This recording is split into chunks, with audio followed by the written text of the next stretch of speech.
Hello everyone, I am Vinayak and welcome to my YouTube channel. So ಈ ಚಾನಲ್ನ ಮುಖಾಂತರ ನಾನು ಕರ್ನಾಟಕ ಟಿ ಇ ಟಿ ಆಗಿರ್ಬೋದು, ಸಿ ಟೆಟ್ ಆಗಿರ್ಬೋದು, ಅಂದರೆ ಸೆಂಟ್ರಲ್ ಟಿ ಇ ಟಿ ಆಗಿರ್ಬೋದು, ಹಾಗೂ ಇನ್ನುಳಿದ ಎಲ್ಲ ಕಾಂಪಿಟೇಟಿವ್ ಎಕ್ಸಾಮ್ಗೆ ಸಂಬಂಧಿಸಿದಂಥ ಚೈಲ್ಡ್ ಡೆವಲಪ್ಮೆಂಟ್ ಆ್ಯಂಡ್ ಪೆಡಾಲಜಿ ಹಾಗೂ ಸೈನ್ಸ್ ಆ್ಯಂಡ್ ಮ್ಯಾಥ್ಸ್ ಕ್ಲಾಸಸ್ ಆಗಿರ್ಬೋದು, ಅದರಲ್ಲೂ ಮೇನ್ಲಿ ಕರ್ನಾಟಕ ಟಿ ಇ ಟಿಗೆ ಸಂಬಂಧಿಸಿದಂಥ ಸೈನ್ಸ್ ಆ್ಯಂಡ್ ಮ್ಯಾಥ್ಸ್ ವಿಡಿಯೋಗಳನ್ನ ಮುಂಬರುವ ದಿನಗಳಲ್ಲಿ ಅಪ್ಲೋಡ್ ಮಾಡ್ತೀನಿ. ಸೊ ಹಾಗಾಗಿ ಈ ಒಂದು ಚಾನಲ್ನ ಸಬ್ಸ್ಕ್ರೈಬ್ ಮಾಡ್ಕೊಳ್ಳಿ ಅಂತ ಹೇಳ್ತಾ, ಈಗ ಈ ವಿಡಿಯೋದಲ್ಲಿ ನಾವು ಡಿಸೆಂಬರ್ 14, 2024 ನಡೆದಂಥ ಸಿ ಟೆಟ್ ಪೇಪರ್ ಅಂದರೆ ಸಿ ಟೆಟ್ ಪೇಪರ್ 2ನ ಚೈಲ್ಡ್ ಡೆವಲಪ್ಮೆಂಟ್ ಆ್ಯಂಡ್ ಪೆಡಾಲಜಿಯ 30 ಪ್ರಶ್ನೆಗಳನ್ನು ಸಾಲ್ವ್ ಮಾಡೋಣ.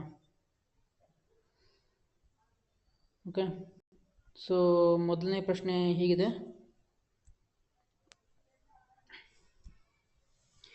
Which of the statements would advocate of progressive education agree with, ಅಂದರೆ ಇದು ಪ್ರಗತಿಶೀಲ ಶಿಕ್ಷಣಕ್ಕೆ ಯಾವ ಒಂದು ಈ ಆಪ್ಷನ್ನಲ್ಲಿ ಸರಿ ಹೊಂದುತ್ತೆ ಅಂತ ನೋಡ್ಬೇಕು ನಾವು. Okay, first option children are a distinct life stage that hold importance because of what they would become as adults rather than what they are as children.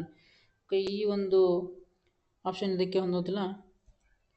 ಆಮೇಲೆ ನೆಕ್ಸ್ಟ್ ಆಪ್ಷನ್ ನೋಡೋದಾದರೆ children are naturally good and society corrupt them, ಅಂದರೆ children are naturally good ಅಂದರೆ ಮಕ್ಕಳು ಸ್ವಾಭಾವಿಕವಾಗಿ ಒಳ್ಳೆಯವರಾಗಿರ್ತಾರೆ ಮತ್ತು society ಅವರನ್ನು corrupts ಅಂತ ಇದೆ, ಅಂದರೆ ಸೊಸೈಟಿ ಅವರನ್ನು ಕೆಟ್ಟವರನ್ನಾಗಿ ಮಾಡುತ್ತೆ ಅಂತ ಇದೆ. ಇದು ಒಂದು ಪ್ರಗತಿಶೀಲ ಶಿಕ್ಷಣಕ್ಕೆ ವಿರುದ್ಧವಾದ ಸೆಂಟೆನ್ಸು. ಸೊ ಇದು ಆಪ್ಷನ್ ಆಗೋದಿಲ್ಲ. ಆಪ್ಷನ್ 1 ಮತ್ತು ಆಪ್ಷನ್ 2 ರಾಂಗು. ಆಮೇಲೆ ಥರ್ಡ್ ಆಪ್ಷನ್ ನೋಡೋದಾದರೆ ಚಿಲ್ಡ್ರನ್ ಆರ್ ನ್ಯಾಚುರಲಿ ಅನ್ಸಿವಲೈಸ್ಡ್, ಅಂದರೆ ಅನ್ಸಿವಲೈಸ್ಡ್ ಅಂದರೆ ಚಿಲ್ಡ್ರನ್ ಆರ್ ನ್ಯಾಚುರಲಿ ಅನಾಗರಿಕರಾಗಿರ್ತಾರೆ ಮತ್ತು socialisation is necessary to make them moral human beings, ಅಂದರೆ ಸಾಮಾಜೀಕರಣ ಆ ಮಕ್ಕಳನ್ನು ನಾಗರಿಕರನ್ನಾಗಿ ಮಾಡಲು ಬೇಕು ಅಂತ ಹೇಳಿದ್ದಾರೆ. ಓಕೆ, ಸಾಮಾಜೀಕರಣ ಮಕ್ಕಳ ನಾಗರಿಕರನ್ನಾಗಿ ಅಂದರೆ ಒಳ್ಳೆಯ ನಾಗರಿಕರನ್ನಾಗಿ ಮಾಡಲು ಅವಶ್ಯಕ. ಆದರೆ ಇಲ್ಲಿ ಚಿಲ್ಡ್ರನ್ ಆರ್ ನಾರ್ಮಲಿ ಅನ್ಸಿವಲೈಸ್ಡ್ ಅಂತ ಇದೆ ನೋಡಿ, ಅದಕ್ಕೋಸ್ಕರ ಈ option wrong.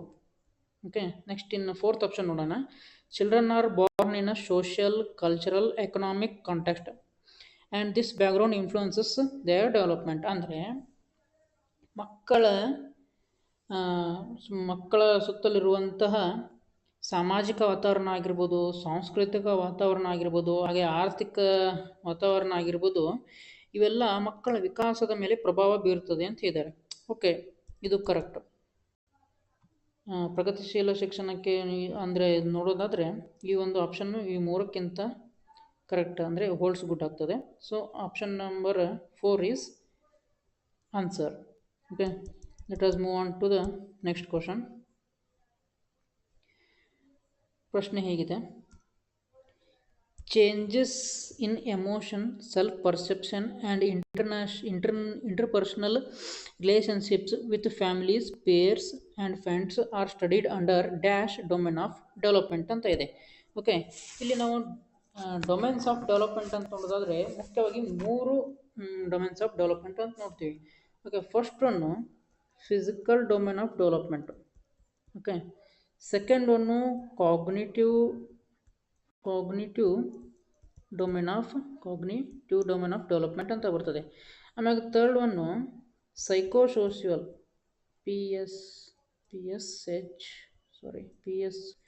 Psychosocial domain of development ಅಂತ ಬರ್ತದೆ. ಓಕೆ, ಇಲ್ಲಿ ಫಿಸಿಕಲ್ ಡೊಮೇನ್ ಆಫ್ ಡೆವಲಪ್ಮೆಂಟಲ್ಲಿ ನಾವೇನು ಕಲಿತೀವಪ್ಪ ಅಂತಂದರೆ ಮಕ್ಕಳ ಶಾರೀರಿಕ ಬೆಳವಣಿಗೆಯ ಬಗ್ಗೆ ನಾವು ಕಲಿತೀವಿ. ಓಕೆ, ನೆಕ್ಸ್ಟ್ ಇನ್ನು ಕಾಗ್ನಿಟಿವ್ ಡೊಮೇನ್ ಆಫ್ ಡೆವಲಪ್ಮೆಂಟ್ ಅಂತಂದರೆ ಮಕ್ಕಳ ಬುದ್ಧಿಮಟ್ಟದ ಬೆಳವಣಿಗೆ, ಅಂದರೆ ಮಕ್ಕಳ ಭಾಷಾ ಬೆಳವಣಿಗೆ, ಮಕ್ಕಳ ಮೆಂಟಲ್ ಎಬಿಲಿಟಿ ಹೇಗೆ ಬೆಳವಣಿಗೆ ಆಗ್ತದೆ ಅದರ ಬಗ್ಗೆ ನಾವೇನು ಮಾಡ್ತೀವಿ, ಇಲ್ಲಿ ಕಾಗ್ನಿಟಿವ್ ಡೊಮೇನ್ ಆಫ್ ಡೆವಲಪ್ಮೆಂಟಲ್ಲಿ ಕಲಿತೀವಿ. ಓಕೆ, ನೆಕ್ಸ್ಟ್ ಇನ್ನು ಥರ್ಡ್ ಒನ್ನು ಯಾವುದು ಸೈಕೋಸೋಷಿಯಲ್, ಇಲ್ಲಿದೆ ನೋಡಿ. ಸೈಕೋಸೋಷಿಯಲ್ ಡೊಮೇನ್ ಆಫ್ ಡೆವಲಪ್ಮೆಂಟಲ್ಲಿ ಏನು ಕಲಿತೀವಪ್ಪ ಅಂತಂದರೆ ಮಕ್ಕಳು ತಮ್ಮ ಸಹಪಾಠಿಗಳ ಜೊತೆ ಹೇಗೆ ವರ್ತನೆ ಮಾಡ್ತಾರೆ, ಮತ್ತು ತಮ್ಮ ಫ್ಯಾಮಿಲೀಸ್ ಜೊತೆ ಹೇಗೆ ವರ್ತನೆ ಮಾಡ್ತಾರೆ, ಆಮೇಲೆ ಫ್ರೆಂಡ್ಸ್ ಜೊತೆ ಹೇಗೆ ವರ್ತನೆ ಮಾಡ್ತಾರೆ, ಸಮಾಜದ ನಾನಾ ಥರದ ವ್ಯಕ್ತಿಗಳ ಜೊತೆ ಹೇಗೆ ವರ್ತನೆ ಮಾಡ್ತಾರೆ, ಇದನ್ನೆಲ್ಲ ನಾವು ಎಲ್ಲಿ ಕಲಿಯೋದಪ್ಪ ಅಂತಂದ್ರೆ ಸೈಕೋ ಸೋಷಿಯಲ್ ಡೊಮೇನ್ ಆಫ್ ಡೆವಲಪ್ಮೆಂಟಲ್ಲಿ ಕಲಿತೀವಿ ನಾವು. ಓಕೆ, ಈ ಸೈಕೋ ಸೋಷಿಯಲ್ ಡೆವಲಪ್ಮೆಂಟಲ್ಲಿ ಇದು ಎಮೋಷನಲ್ ಡೆವಲಪ್ಮೆಂಟ್ ಬರ್ತದೆ, ಮಾರಲ್ ಡೆವಲಪ್ಮೆಂಟ್ ಅಂತ ಬರ್ತದೆ. ಓಕೆ, ಸೊ ಹಾಗಾಗಿ ಇಲ್ಲಿ ಪ್ರಶ್ನೆ ಏನು ಕೇಳಿದ್ದಾರೆ, changes in emotion, self perception and interpersonal relationship with families, peers and friends are studied under psycho social domain of development ಅಂತ ಬರ್ತದೆ answer. Okay, so option number 1 is correct. ಇನ್ನು ಮೂರನೇ ಕ್ವಶನ್ ನೋಡೋದಾದರೆ, the behaviours, interests, attitudes, skills and personality traits that a culture considers appropriate for specific gender are referred to as dash and are dash ಅಂತ ಕೊಟ್ಟಿದ್ದಾರೆ. Okay, ಇಲ್ಲಿ ನಾವು ಎರಡು concept ಬಗ್ಗೆ ತಿಳ್ಕೊಬೇಕು. ಒಂದೇದು ಜೆಂಡರ್ ರೋಲ್ಸ್ ಅಂದ್ರೇನು ಅಂತ ಹೇಳಿ. ಓಕೆ, ಈ ಜೆಂಡರ್ ರೋಲ್ಸನ್ನು ನಮಗೆ ತಿಳಿಸ್ಕೊಡೋದು ಯಾವುದಪ್ಪ ಅಂತಂದರೆ ನಮ್ಮ ಸಮಾಜ.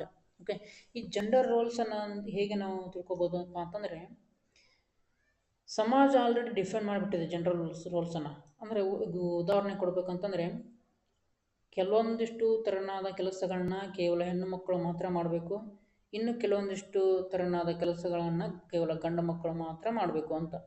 ಉದಾಹರಣೆ ಹೇಳೋದಾದರೆ, ಈಗ ಪಾತ್ರೆ ತೊಳೆಯೋದಾಗಿರ್ಬೋದು, ಕಸ ಗುಡಿಸೋದಾಗಿರ್ಬೋದು, ಬಟ್ಟೆಯನ್ನು ತೊಳೆಯೋದಾಗಿರ್ಬೋದು, ಆಮೇಲೆ ಮಕ್ಕಳ ಪಾಲನೆ ಪೋಷಣೆಯನ್ನು ಮಾಡೋದಾಗಿರ್ಬೋದು, ಇವೆಲ್ಲ ಸಮಾಜ ಏನು ಹೇಳ್ತಪ್ಪ ಅಂತಂದ್ರೆ ಇದನ್ನು ಹೆಣ್ಣು ಮಕ್ಕಳು ಮಾತ್ರ ಮಾಡಬೇಕು ಅಂತ ಡಿಫೈನ್ ಮಾಡಿಬಿಟ್ಟಿದೆ. ಆನಂತರ ಈಗ ಮನೆಯಿಂದ ಆಚೆ ಇರುವಂಥ ಕೆಲಸಗಳನ್ನ ಏನು ಮಾಡಬೇಕು, ನಮ್ಮ ಗಂಡು ಮಕ್ಕಳು ಮಾತ್ರ ಮಾಡಬೇಕು ಅಂತ ಸಮಾಜ ಒಂದು ರೂಲ್ ಹಾಕೊಟ್ಟಿದೆ. ಇದು ಅನಾದಿ ಕಾಲ ಅಂತ ಬಂದಂಥದ್ದು. ಇದಕ್ಕೆಲ್ಲ ಏನಂತೀವಿ ಅಂದರೆ ಜೆಂಡರ್ ಸ್ಟೀರಿಯೋಟೈಪ್ ಅಂತ ಹೇಳ್ತೀವಿ ನಾವು. ಓಕೆ, ಸೊ ಇಲ್ಲಿ ಏನು ಹೇಳಿದ್ದಾರೆ, the behaviours, interests, attitudes, skills and personality traits that a culture considers appropriate for specific gender. ಅಂದರೆ ಹೆಣ್ಮಕ್ಳಿಗೆ ಕಸ ತೊಳೆಯೋದು, ಪಾತ್ರೆ ತೊಳೆಯೋದು, ಈ ಥರದ್ದು. ಗಂಡು ಮಕ್ಕಳಿಗೆ ಮನೆಯಿಂದ ಹೊರಗಿನ ಕೆಲಸೋದು ಅಂಥೇಳಿ ಇದನ್ನ ಏನು ಮಾಡೈತಿ ನಮ್ಮ ಕಲ್ಚರು ಕನ್ಸಿಡರ್ ಮಾಡೈತಿ ಅಂತ ಇದೆ. Okay, so are refer to as ಅಂತಂದರೆ ಇದನ್ನ ರೆಫರ್ ಟು ಆ್ಯಸ್ ಅಂದರೆ ಇದು ಜೆಂಡರ್ ರೋಲ್ಸು. ಅಂದರೆ ಗಂಡು ಮಕ್ಕಳು ಈ ಥರ ರೋಲ್ನ ಏನು ಮಾಡಬೇಕು, ಆ್ಯಕ್ಟ್ ಮಾಡಬೇಕು, ಹೆಣ್ಮಕ್ಳು ಈ ಥರ ರೋಲ್ನ ಯಾಕೆ ಮಾಡಬೇಕು ಅಂತ ಅರ್ಥ. ಇದಕ್ಕೇನಂತೀವಿ ಅಂದರೆ are refer to as gender roles ಅಂತ ಹೇಳ್ತೀವಿ ನಾವು. ಓಕೆ, ಜೆಂಡರ್ ರೋಲ್ಸ್ ಅಂತ ಹೇಳ್ತೀವಿ. ಸೊ ಇಲ್ಲಿ ಜೆಂಡರ್ ಐಡೆಂಟಿಟಿ ಅಂತ ಇದೆ, ಇದನ್ನ ರಾಂಗ್ ಅಂತ ಮಾಡಿಬಿಡೋಣ. ಓಕೆ, ನೆಕ್ಸ್ಟ್ ನೋಡಿಲಿ, are refer to as gender roles ಆಯಿತು, ಎರಡು ಆಪ್ಷನಲ್ಲಿ ಜೆಂಡರ್ ರೋಲ್ಸ್ ಇದೆ. ಆ್ಯಂಡ್ ಆರ್ ಕಲ್ಚರಲಿ ಡಿಫೈನ್ಡ್, ಅಂದರೆ ನಮ್ಮ ಕಲ್ಚರು, ಅಂದರೆ ನಮ್ಮ ಸಮಾಜ, ನಮ್ಮ ಸಂಸ್ಕೃತಿ ಅದನ್ನ ಡಿಫೈನ್ ಮಾಡಿದೆ. ಈ ಥರನಾದ ಕೆಲಸಗಳನ್ನ ಕೇವಲ ಹೆಣ್ಮಕ್ಕಳೇ ಮಾಡಬೇಕು, ಮತ್ತೊಂದಿಷ್ಟು ಥರನಾದ ಕೆಲಸಗಳನ್ನ ಕೇವಲ ಗಂಡು ಮಕ್ಕಳೇ ಮಾಡಬೇಕು. ಇದನ್ನು ನಮ್ಮ ಸಮಾಜ ನಮಗೆ ಡಿಫೈನ್ ಮಾಡಿಕೊಟ್ಟಿದೆ. ಓಕೆ, ಸೊ ಹಾಗಾಗಿ ಸೆಕೆಂಡ್ ಆಪ್ಷನ್ನು ಇದಕ್ಕೆ ರೈಟ್ ಆನ್ಸರ್. ಮತ್ತು ನಾವು ಥರ್ಡ್ ಆಪ್ಷನ್ನು ಎದಕ್ಕೆ ತಪ್ಪು ಅಂತ ಹೇಳೋದಾದರೆ, ಇಲ್ಲಿ ನೋಡಿ ಜೆಂಡರ್ ರೋಲ್ಸ್. ಓಕೆ, ಇಲ್ಲಿ ಜೆನೆಟಿಕಲಿ ಡಿಟರ್ಮೈನ್ಡ್ ಅಂತ ಇದೆ. ಈ ಜೆನೆಟಿಕಲಿ ಡಿಟರ್ಮೈನ್ಡ್ ಅಂತಂದರೆ ಅನುವಂಶಿಕತೆ ಅಂತ ಹೇಳ್ತಾರೆ ನೋಡಿ. ಫಾರ್ ಎಕ್ಸಾಂಪಲ್, ಅನುವಂಶ ಅಂತಂದರೆ ನಮ್ಮ ಜೀನ್ಸಿಂದ ಬಂದಿರುವಂಥದ್ದು. ಓಕೆ, ಜೀನ್ಸಿಂದ ಬಂದಿರುವಂಥದ್ದು, ಅಥವಾ ಕ್ರೋಮೋಸೋಮ್ಗಳಿಂದ ಬಂದಿರುವಂಥದ್ದು, ಅಥವಾ ನಮ್ಮ ಡಿ ಎನ್ ಎಲ್ಲಿ ಎನ್ಕೋಡ್ ಆಗಿರೋದು, ಇದೆಲ್ಲ ಏನು ಜೆನೆಟಿಕಲಿ ಡಿಟರ್ಮೈನ್ಡ್ ಅಂತ. ಓಕೆ, ಈ ಹೆಣ್ಮಕ್ಳು ಪಾತ್ರೆ ತೊಳಿಬೇಕು ಅಂತ ಹೇಳಿ ಎಲ್ಲಿ ನಮ್ಮ ಜೆನೆಟಿಕಲಿ ಅಂದರೆ ನಮ್ಮ ಜೀನ್ಸಲ್ಲಿ ಎಲ್ಲಿ ಬಂದಿರೋದಿಲ್ಲ. ಇದನ್ನು ನಮ್ಮ ಸಮಾಜ ನಮ್ಗೆ ಮಾಡಿಟ್ಟಿರುವಂಥ ರೋಲು. ಸೊ ಇದು ಆ ಕಾರಣಕ್ಕಾಗಿ ಜೆನೆಟಿಕಲಿ ಡಿಟರ್ಮೈನ್ ಅನ್ನೋದು ರಾಂಗ್ ಆಗುತ್ತೆ, ಮತ್ತು ಈ ಕಲ್ಚರಲಿ ಡಿಫೈನ್ಡ್ ಅನ್ನೋದು ಆನ್ಸರು ಕರೆಕ್ಟ್ ಆಗುತ್ತೆ. Okay, let us move on to the next question. Question number 4, assertion and reason ಕೊಟ್ಟಿದ್ದಾರೆ. Okay, in an inclusive classroom ಅಂತಂತಂದರೆ ಇದು ಸಮನ್ವಯ ಶಿಕ್ಷಣದ ತರಗತಿ ಅಂತ ಅರ್ಥ. Okay, in an inclusive classroom all curriculum adaptations should be directed to lower ಅಂತ ಇದೆ. Directed to lower the educational standards for special children ಅಂತ ಕೊಟ್ಟಿದೆ. ಅಂದರೆ ಸಮನ್ವಯ ಶಿಕ್ಷಣದಲ್ಲಿ ಸ್ಪೆಷಲ್ ಚಿಲ್ಡ್ರನ್ಗೆ ನಮ್ಮ ಕರಿಕ್ಯುಲಮನ್ನು ಲೋವರ್ ಗ್ರೇಡಲ್ಲಿ ತೊಗೊಂಡು ಹೋಗ್ಬೇಕು ಅಂತ ಇದೆ. ಓಕೆ, ಅವ್ರಿಗಿನ್ನ ಸ್ಪೆಷಲ್ ಗ್ರೇಡಲ್ಲಿ ಅಥವಾ ಅವರ ನೀಡಿಗೆ ತಕ್ಕಂತೆ, ಅಂದರೆ ಸ್ಪೆಷಲ್ ಚಿಲ್ಡ್ರನ್ನ ನೀಡಿಗೆ ತಕ್ಕಂತೆ ನಮ್ಮ ಕರಿಕ್ಯುಲಮ್ ಇರಬೇಕು ಹೊರತು ಅದನ್ನು ಲೋವರ್ ಮಾಡುವಂಥದ್ದಾಗಿರಬಾರ್ದು. ಓಕೆ, ಸೊ ಇಲ್ಲಿ ಏನಾಗ್ತದೆ ಅಂದರೆ ಆಪ್ಷನ್ ನಂಬರು ಅಂದರೆ ಅಸರ್ಷನ್ ಅನ್ನೋದು ರಾಂಗ್ ಆಗ್ತದೆ. ಓಕೆ, ಅಸರ್ಷನ್ ಅನ್ನೋದು ರಾಂಗ್ ಇದೆ. ನೆಕ್ಸ್ಟ್ ರೀಸನ್ ನೋಡೋಣ. Special children do not have any potential for learning in main stream class room ಅಂತಿದೆ. ಅಂದರೆ ಅವ್ರಿಗೆ ಮೇನ್ ಸ್ಟ್ರೀಮ್ ಅಂತಂದರೆ ಸಾಮಾನ್ಯ ಮಕ್ಕಳ ಜೊತೆ ಬೆರೆತುಕೊಂಡು ಕಲಿಯಲು ಯಾವುದೇ ಸಾಮರ್ಥ್ಯ ಇಲ್ಲ ಅಂತಿದೆ. ಹಾಗಲ್ಲ, ಹಾಗಿದ್ದಿದ್ದರೆ ನಮ್ಮಲ್ಲಿ ಇನ್ಕ್ಲೂಸಿವ್ ಕ್ಲಾಸ್ ರೂಮ್ ಅನ್ನುವಂಥ ಕಾನ್ಸೆಪ್ಟ್ ಬರ್ತಿರಲಿಲ್ಲ. ಸೊ ರೀಸನ್ನನ್ನು ಸಹ ಏನಾಗಿದೆ ಇಲ್ಲಿ ತಪ್ಪಾಗಿದೆ. So right answer is both A and R false. Okay, option number 1. Okay, let us move on to the fifth question.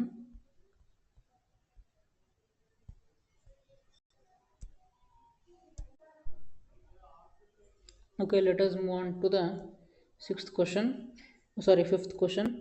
As per Jean Piaget's theory of cognitive development ಅಂತ ಕೇಳಿದ್ದಾರೆ.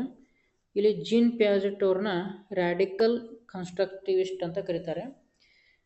So ಅವ್ರ ಪ್ರಕಾರ ಏನಿದ್ದಾರೆ, as per gene ಪ್ಯಾಜೆಟ್ ಅವರ cognitive development theory ಪ್ರಕಾರ ನೋಡೋಣ. ಈಗ previous knowledge doesn't play any role in the process of learning ಅಂತಿದೆ. ಅಂದರೆ ಪೂರ್ವಜ್ಞಾನ ಯಾವುದೇ ಥರನಾದ ಮಹತ್ವವನ್ನು ಹೊಂದಿಲ್ಲ ಅಂತಿದೆ. ಇದು ಆಪ್ಷನ್ 1 ರಾಂಗು. ಆನಂತರ biological factors such as maturation don't play any role in cognitive development ಅಂತ ಇದೆ. ಇಲ್ಲಿ ಆ್ಯಕ್ಚುಲಿ ಇಲ್ಲಿ ಇವ್ರೇನು ಹೇಳ್ತಾರಪ್ಪ ಅಂತಂದರೆ, ಹೇಗೆ ಏಜ್ ಆಗ್ತದೆ ನೋಡಿ, ಹಾಗಾಗಿ ಅವರ ಕಾಗ್ನಿಟಿವ್ ಡೆವಲಪ್ಮೆಂಟ್ ಆಗ್ತದೆ ಅಂತ ಹೇಳಿದ್ದಾರೆ. ಸೊ ಅವ್ರ ಪ್ರಕಾರ ಇದು ಅವರ ಕಾಗ್ನಿಟಿವ್ ಡೆವಲಪ್ಮೆಂಟ್ ಥಿಯರಿಯನ್ನು ಗಮನದಲ್ಲಿ ಇಟ್ಕೊಂಡು ನೋಡೋದಾದರೆ ಆಪ್ಷನ್ 2 ಸಹ ಏನಾಗ್ತದೆ, ರಾಂಗ್ ಆಗ್ತದೆ ಇಲ್ಲಿ. Okay, next learning experiences depend on children's current level of cognitive functioning ಅಂತಂದರೆ, ಲರ್ನಿಂಗ್ ಎಕ್ಸ್ಪೀರಿಯನ್ಸ್ ಅಂದರೆ ಈಗ ನಾವು ಒಂದು ವಿದ್ಯಾರ್ಥಿಗೆ ಏನೇನಾದರೂ ಕಲಿಸ್ಬೇಕಪ್ಪ ಅಂತಂದರೆ ನಾವು ವಾತಾವರಣನ ಸೃಷ್ಟಿ ಮಾಡಬೇಕು. ಎಂಥ ವಾತಾವರಣ, ಆ ವಾತಾವರಣ ಹೇಗಿರಬೇಕಪ್ಪ ಅಂತಂದರೆ ಆ ವಿದ್ಯಾರ್ಥಿಯ ಬುದ್ಧಿಮಟ್ಟಕ್ಕೆ ತಕ್ಕಂತೆ ನಮ್ಮ ಲರ್ನಿಂಗ್ ಎಕ್ಸ್ಪೀರಿಯನ್ಸನ್ನು ನಾವು ಪ್ರೊವೈಡ್ ಮಾಡಬೇಕು ಅವ್ರಿಗೆ. ಓಕೆ, ಸೊ ಅದನ್ನೇ ಇಲ್ಲಿ ಹೇಳಿದ್ದಾರೆ ನೋಡಿ, learning experiences depend on students current level of cognitive functioning ಅಂತ. ಓಕೆ, ಅಂದರೆ ಅವ್ರ ಬುದ್ಧಿಮಟ್ಟಕ್ಕೆ ತಕ್ಕಂತೆ ಲರ್ನಿಂಗ್ ಎಕ್ಸ್ಪೀರಿಯನ್ಸ್ ಇರಬೇಕಂತ ಹೇಳಿದ್ದಾರೆ. ಅದು ಸಹ ಇದು ಇಲ್ಲಿ. ಸೊ ಆಪ್ಷನ್ ನಂಬರ್ 3 ಇಲ್ಲಿ ಕರೆಕ್ಟ್ ಆಗ್ತದೆ. ಓಕೆ, ನೆಕ್ಸ್ಟ್ ಇಲ್ಲಿ 4th ಆಪ್ಷನ್ ನೋಡೋದಾದರೆ memorisation should be prioritised over learning through experience ಅಂತ ಇದೆ. ಓಕೆ, ಇವರು ಈ ಜೀನ್ ಪ್ಯಾಜೆಟ್ ಆಗಲ್ಲ ನಾನು ಹೇಳಿದಂಗೆ ಇವರು ರ್ಯಾಡಿಕಲ್ ಕನ್ಸ್ಟ್ರಕ್ಟಿವಿಸ್ಟ್. ಓಕೆ, ಈ ಕನ್ಸ್ಟ್ರಕ್ಟಿವಿಸ್ಟ್ ಅಂತಂದರೆ ರಚನಾವಾದಿಗಳು ಏನು ಹೇಳ್ತಾರಪ್ಪ ಅಂತಂದರೆ ಮಕ್ಕಳು ಎಕ್ಸ್ಪೀರಿಯನ್ಸ್ ಮಾಡ್ತಾ ಕಲಿಬೇಕು ಅಂತ ಹೇಳ್ತಾರೆ. ಬಟ್ ಇಲ್ಲೇನಿದೆ, ಮೆಮೊರೈಸೇಷನ್ ಶುಡ್ ಬಿ ಪ್ರಿಯೋರಿಟೈಸ್ಡ್ ಅಂತ ಇದೆ. ಅಂದರೆ ಬಾಯಿಪಾಠ ಹಾಕುವುದನ್ನು ನಾವು ಮಹತ್ವ ಕೊಡಬೇಕು ಅಂತ ಇದೆ.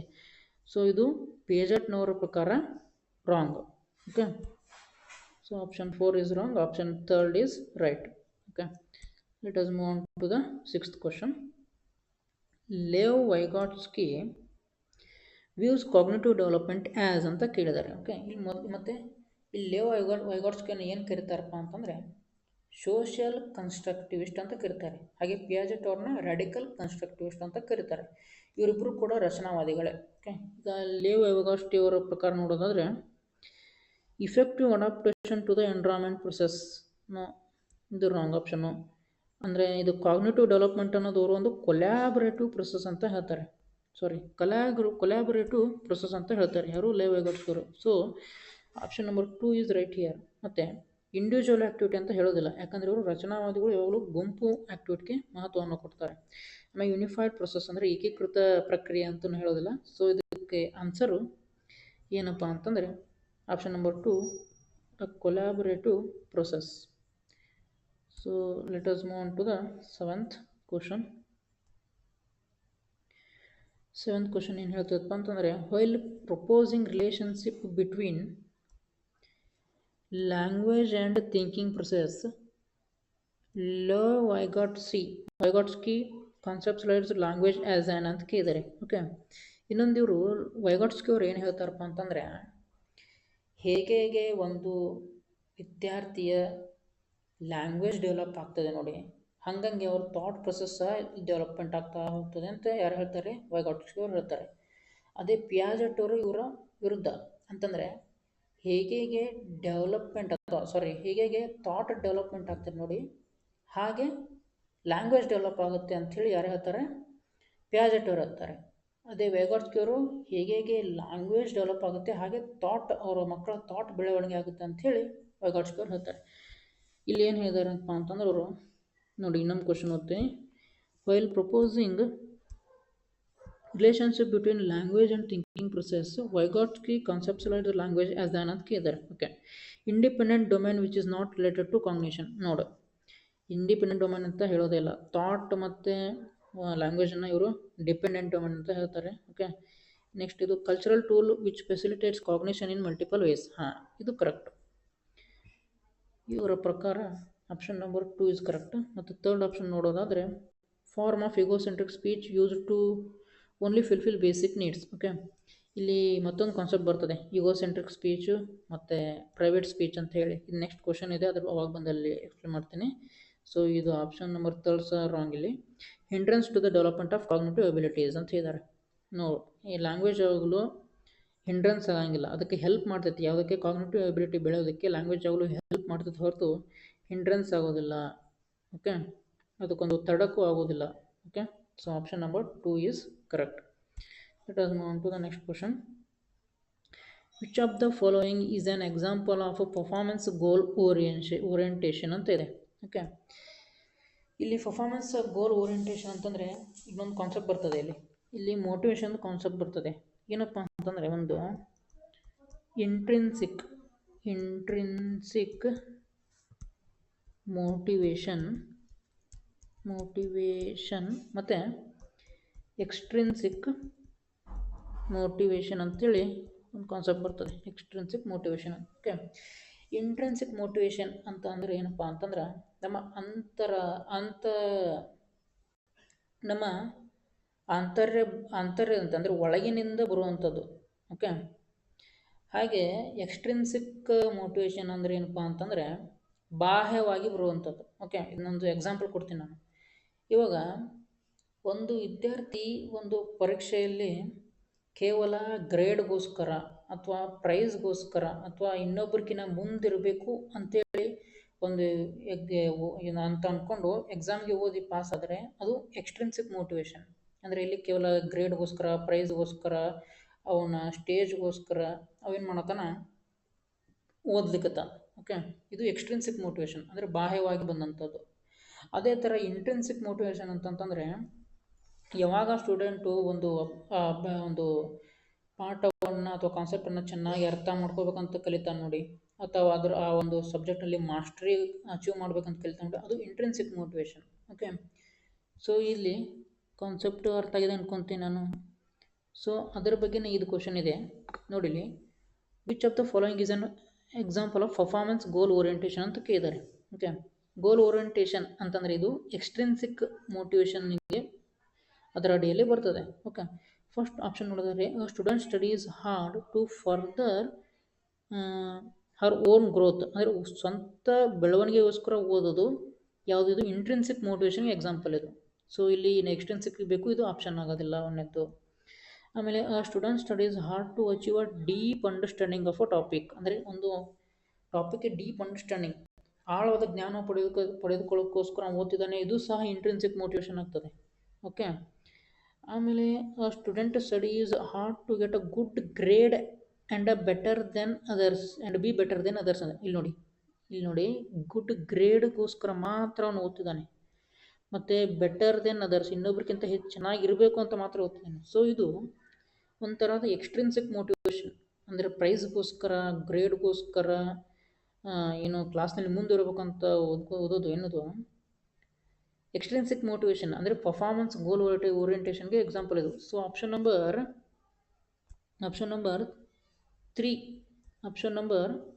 3 is right answer here. Okay, ಮತ್ತು ನಾವು ಇದು ಫೋರ್ತ್ ಆಪ್ಷನ್ ನೋಡೋದಾದರೆ student studies hard to learn as much as possible from the teacher, ಅಂದರೆ ಟೀಚರಿಂದ ಎಷ್ಟಾಗುತ್ತೋ ಅಷ್ಟು ಕಲಿಯೋದಕ್ಕೆ ಅವ್ನು ಪ್ರಯತ್ನ ಮಾಡ್ತೇನಪ್ಪ ಅಂತಂದರೆ ಇದು ಒಂಥರ ಇಂಟ್ರಿನ್ಸಿಕ್ ಮೋಟಿವೇಶನ್. ಅಂದರೆ ಇಂಟ್ರಿನ್ಸಿಕ್ ಅಂತಂದರೆ ಅವನು ಒಳಗಿಂದ ಅವನು ಬೇಕಂತ, ಅಂದರೆ ಇದು ಅವನ ಇಚ್ಛೆಯ ಅನುಸಾರವಾಗಿ ಕಲಿಯೋದು ಇಂಟ್ರಿನ್ಸಿಕ್ ಮೋಟಿವೇಶನ್. ಓಕೆ, ಕಾನ್ಸೆಪ್ಟ್ ಅರ್ಥ ಆಗಿದೆ ಅನ್ಕೊತೀನಿ. ನೆಕ್ಸ್ಟ್ 9ನೇ ಕ್ವಶನ್ಗೆ ಹೋಗೋಣ. Following Lev Vygotsky's ideas teacher should ಅಂತ ಕೇಳಿದ್ದಾರೆ. ಅಂದರೆ ಇಲ್ಲಿ ವೈಗಾಟ್ಸ್ಕಿ ಅವರೊಬ್ಬರು ರಚನಾವಾದಿಗಳು, ಅವರ ಪ್ರಕಾರ ಟೀಚರ್ ಹೇಗಿರಬೇಕು ಅಂತ ಕೇಳಿದ್ದಾರೆ. Okay, practice reciprocal teaching with her students ಅಂತ ಇದೆ. ಓಕೆ, ಇಲ್ಲಿ ರೆಸಿಪ್ರೊಕಲ್ ಟೀಚಿಂಗ್ ಅಂತಂದ್ರೆ ಏನು ಬರ್ತೈತಪ್ಪ ಅಂತಂದರೆ ಸ್ಟೂಡೆಂಟ್ಸಿಂದ ಟೀಚರ್ ಕಲಿಯೋದು, ಟೀಚರ್ನಿಂದ ಸ್ಟೂಡೆಂಟ್ಸ್ ಕಲಿಯೋದು, ಇದು ರೆಸಿಪ್ರೊಕಲ್ ಟೀಚಿಂಗ್. ಓಕೆ ಓಕೆ ಎಲ್ಲೇ ಸರ್ ಇದನ್ನೇ ಹೇಳ್ತಾರೆ. ಯಾಕಂದರೆ ರಚನಾವಾದಿಗಳು ಅವ್ರು ಏನು ಹೇಳ್ತಾರಪ್ಪ ಅಂತಂದ್ರೆ ಎಕ್ಸ್ಪೀರಿಯನ್ಸ್ ಮಾಡಿ ಕಲಿಬೇಕಂತ ಹೇಳ್ತಾರೆ. ಸೊ ಅವ್ರ ಪ್ರಕಾರ ಆಪ್ಷನ್ ನಂಬರ್ 1 ರೈಟ್ ಆನ್ಸರ್. ಹಾಗೆ ಸೆಕೆಂಡ್ ಆಪ್ಷನ್ ನೋಡೋದಾದರೆ discourage the use of cultural tools by students. Okay, ಅವರು ಡಿಸ್ಕರೇಜ್ ಮಾಡೋಕ್ಕೆ ಹೇಳೋದಿಲ್ಲ, ಇದು wrong. Disseminate the knowledge to be memorised by students, ಈ ಮೆಮೊರೈಸ್ ಮಾಡಿ ಅಂತ ಹೇಳೋದಿಲ್ಲ, ಅದ್ರ ಬದಲಾಗಿ ಎಕ್ಸ್ಪೀರಿಯನ್ಸ್ ಮಾಡಿ ಕಲಿಸಿ ಅಂತ ಹೇಳ್ತಾರೆ. ಆಮೇಲೆ encourage students to compete with each other, ಒಬ್ಬರೊಬ್ಬರ ನಡುವೆ ಕಾಂಪೀಟ್ ಮಾಡೋಕ್ಕೆ ಅವ್ರನ್ನ ಎಂಕರೇಜ್ ಮಾಡಿ ಅಂತ ಹೇಳೋದಿಲ್ಲ. So option number 1 is right answer. Okay, let us move on to the 10th question. Which of the following are effective strategies to teach new concepts?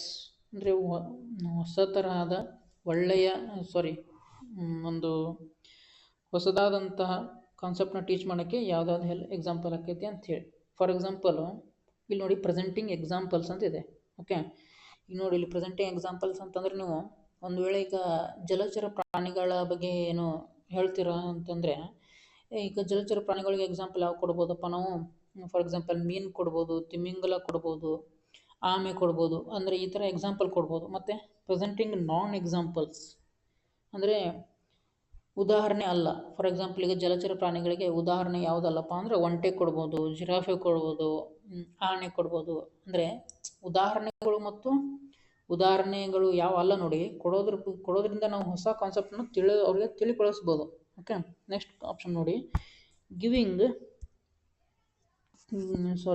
Third option ನೋಡಿ promoting thinking about relationships among concepts, ಅಂದರೆ ಕಾನ್ಸೆಪ್ಟ್ಗಳ ನಡುವೆ ಇರುವಂತಹ ರಿಲೇಷನ್ಶಿಪ್ಗಳನ್ನ ಹೇಳೋದು ಮುಖಾಂತರ ನಾವು ಹೊಸ ಕಾನ್ಸೆಪ್ಟ್ನ ಅವ್ರಿಗೆ ಹೇಳ್ಬೋದು. ಓಕೆ, ಇದು ಆಪ್ಷನ್ ಕರೆಕ್ಟ್ ಆಗ್ತದೆ. ಮೂರನೇದು.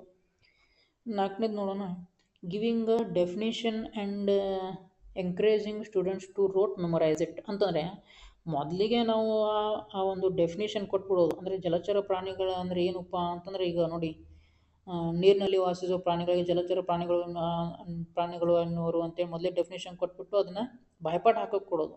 ಓಕೆ, ಇದು ಒಂದು ಇಫೆಕ್ಟಿವ್ ಸ್ಟ್ರಾಟಜಿ ಆಗೋದಿಲ್ಲ ಒಂದು ಹೊಸ ಕಾನ್ಸೆಪ್ಟ್ನ ಕಲಿಸೋದಕ್ಕೆ.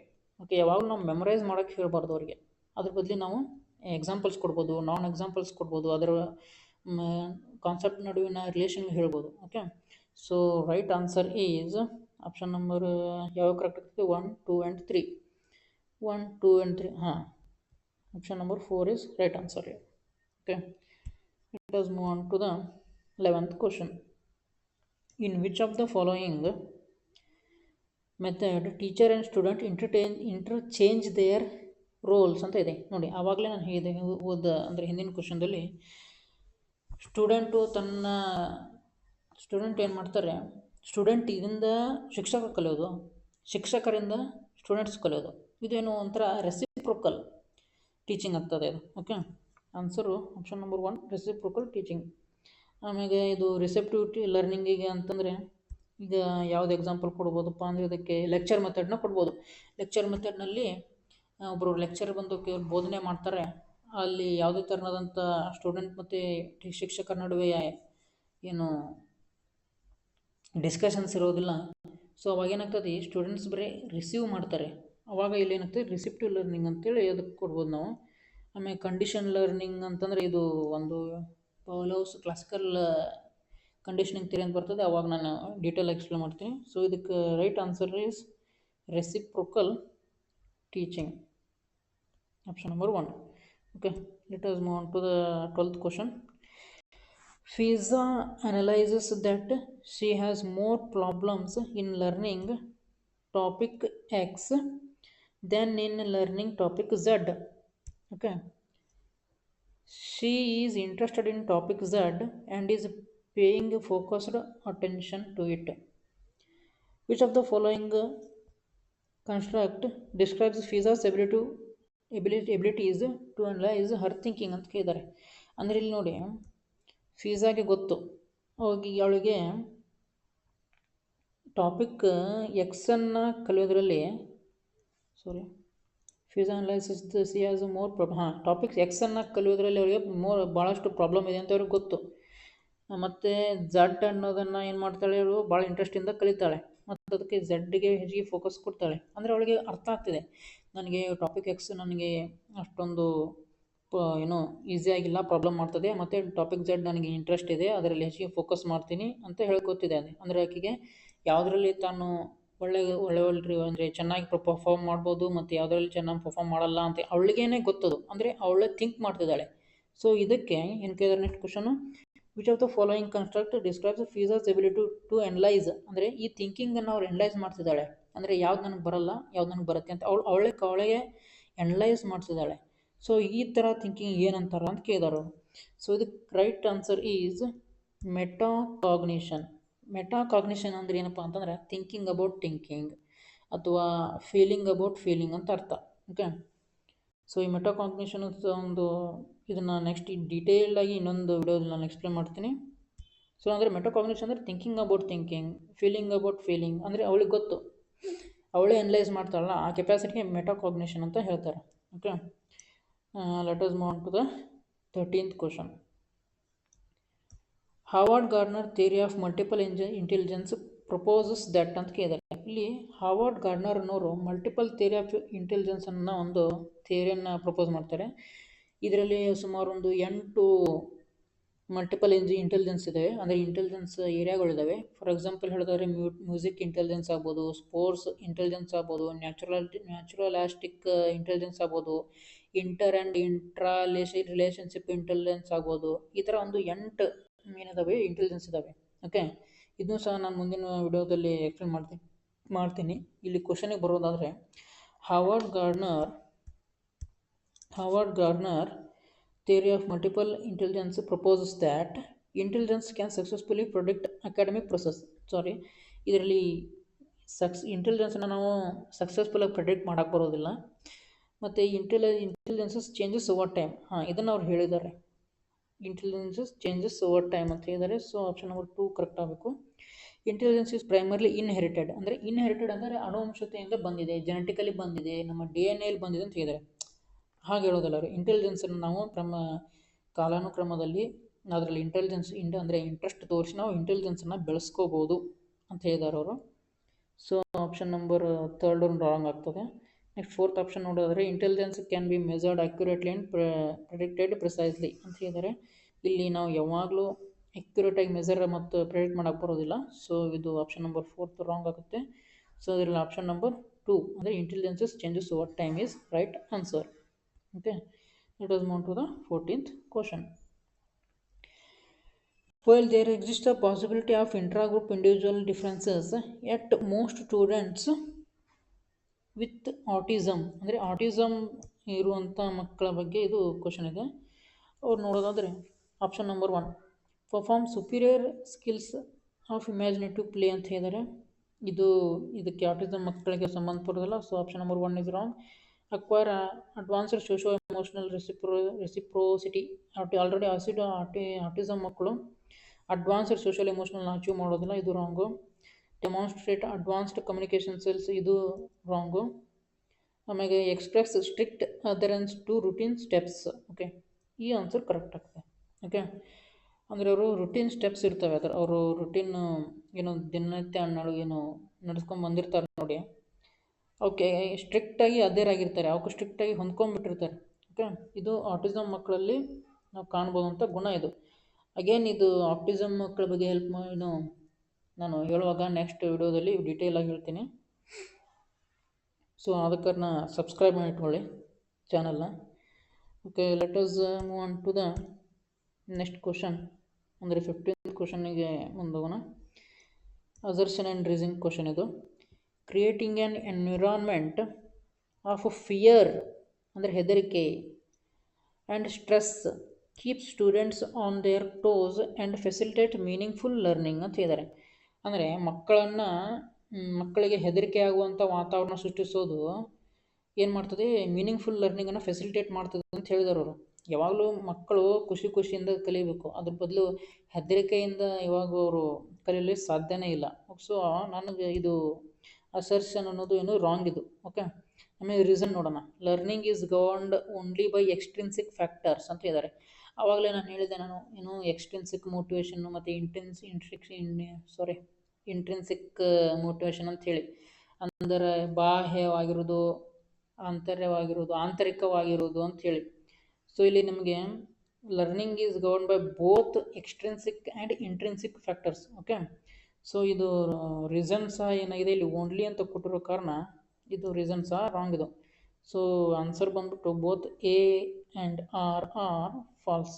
Okay, let us move on to the next question. An example of class inclusion. Class inclusion ಅಂದರೆ ಇಲ್ಲಿ ಸಮನ್ವಯ ಶಿಕ್ಷಣದ ಬಗ್ಗೆ ಮಾತಾಡ್ತಾ ಇದ್ದಾರೆ ಇವರು. ನೋಡಿ ಇಲ್ಲಿ, Lokesh has a trouble with classifying one concept ಬ್ರಾಕೆಟಲ್ಲಿ Delhi as a subset of another ಅಂತ ಕೇಳಿದರೆ, ಅಂದರೆ ಲೋಕೇಶ್ಗೆ ಏನು ಪ್ರಾಬ್ಲಮ್ ಐತಪ್ಪ ಅಂದ್ರೆ ಡೆಲ್ಲಿನೂ ಸಹ ಇಂಡಿಯಾದಲ್ಲೇ ಬರ್ತದೆ ಅಂತೇಳಿ ಕ್ಲಾಸಿಫೈ ಮಾಡೋದಕ್ಕೆ ಅವನಿಗೆ ಟ್ರಬಲ್ ಆಗ್ತಿದೆ ಅವನಿಗೆ. ಓಕೆ, ನೆಕ್ಸ್ಟ್ ನೋಡೋಣ. Understanding how emotions affect memory and learning can lead to self related learning ಅಂತ ಇದೆ. ಓಕೆ, ಇವನ್ನೆರಡನ್ನೂ ಓದಿದರೆ ನನ್ನ ಪ್ರಕಾರ both A and R true, both A and R true and R is the correct explanation of A ಅಂತ ನನಗೆ ಅನಿಸ್ತಾ ಇದೆ. ಓಕೆ, ನಿಮಗೇನು ಅನಿಸುತ್ತೆ ಈ ಕ್ವಶನ್ ಬಗ್ಗೆ? ಇದನ್ನು ನೀವು ಕಮೆಂಟ್ ಬಾಕ್ಸ್ನಲ್ಲಿ ತಿಳಿಸಿ. ಓಕೆ,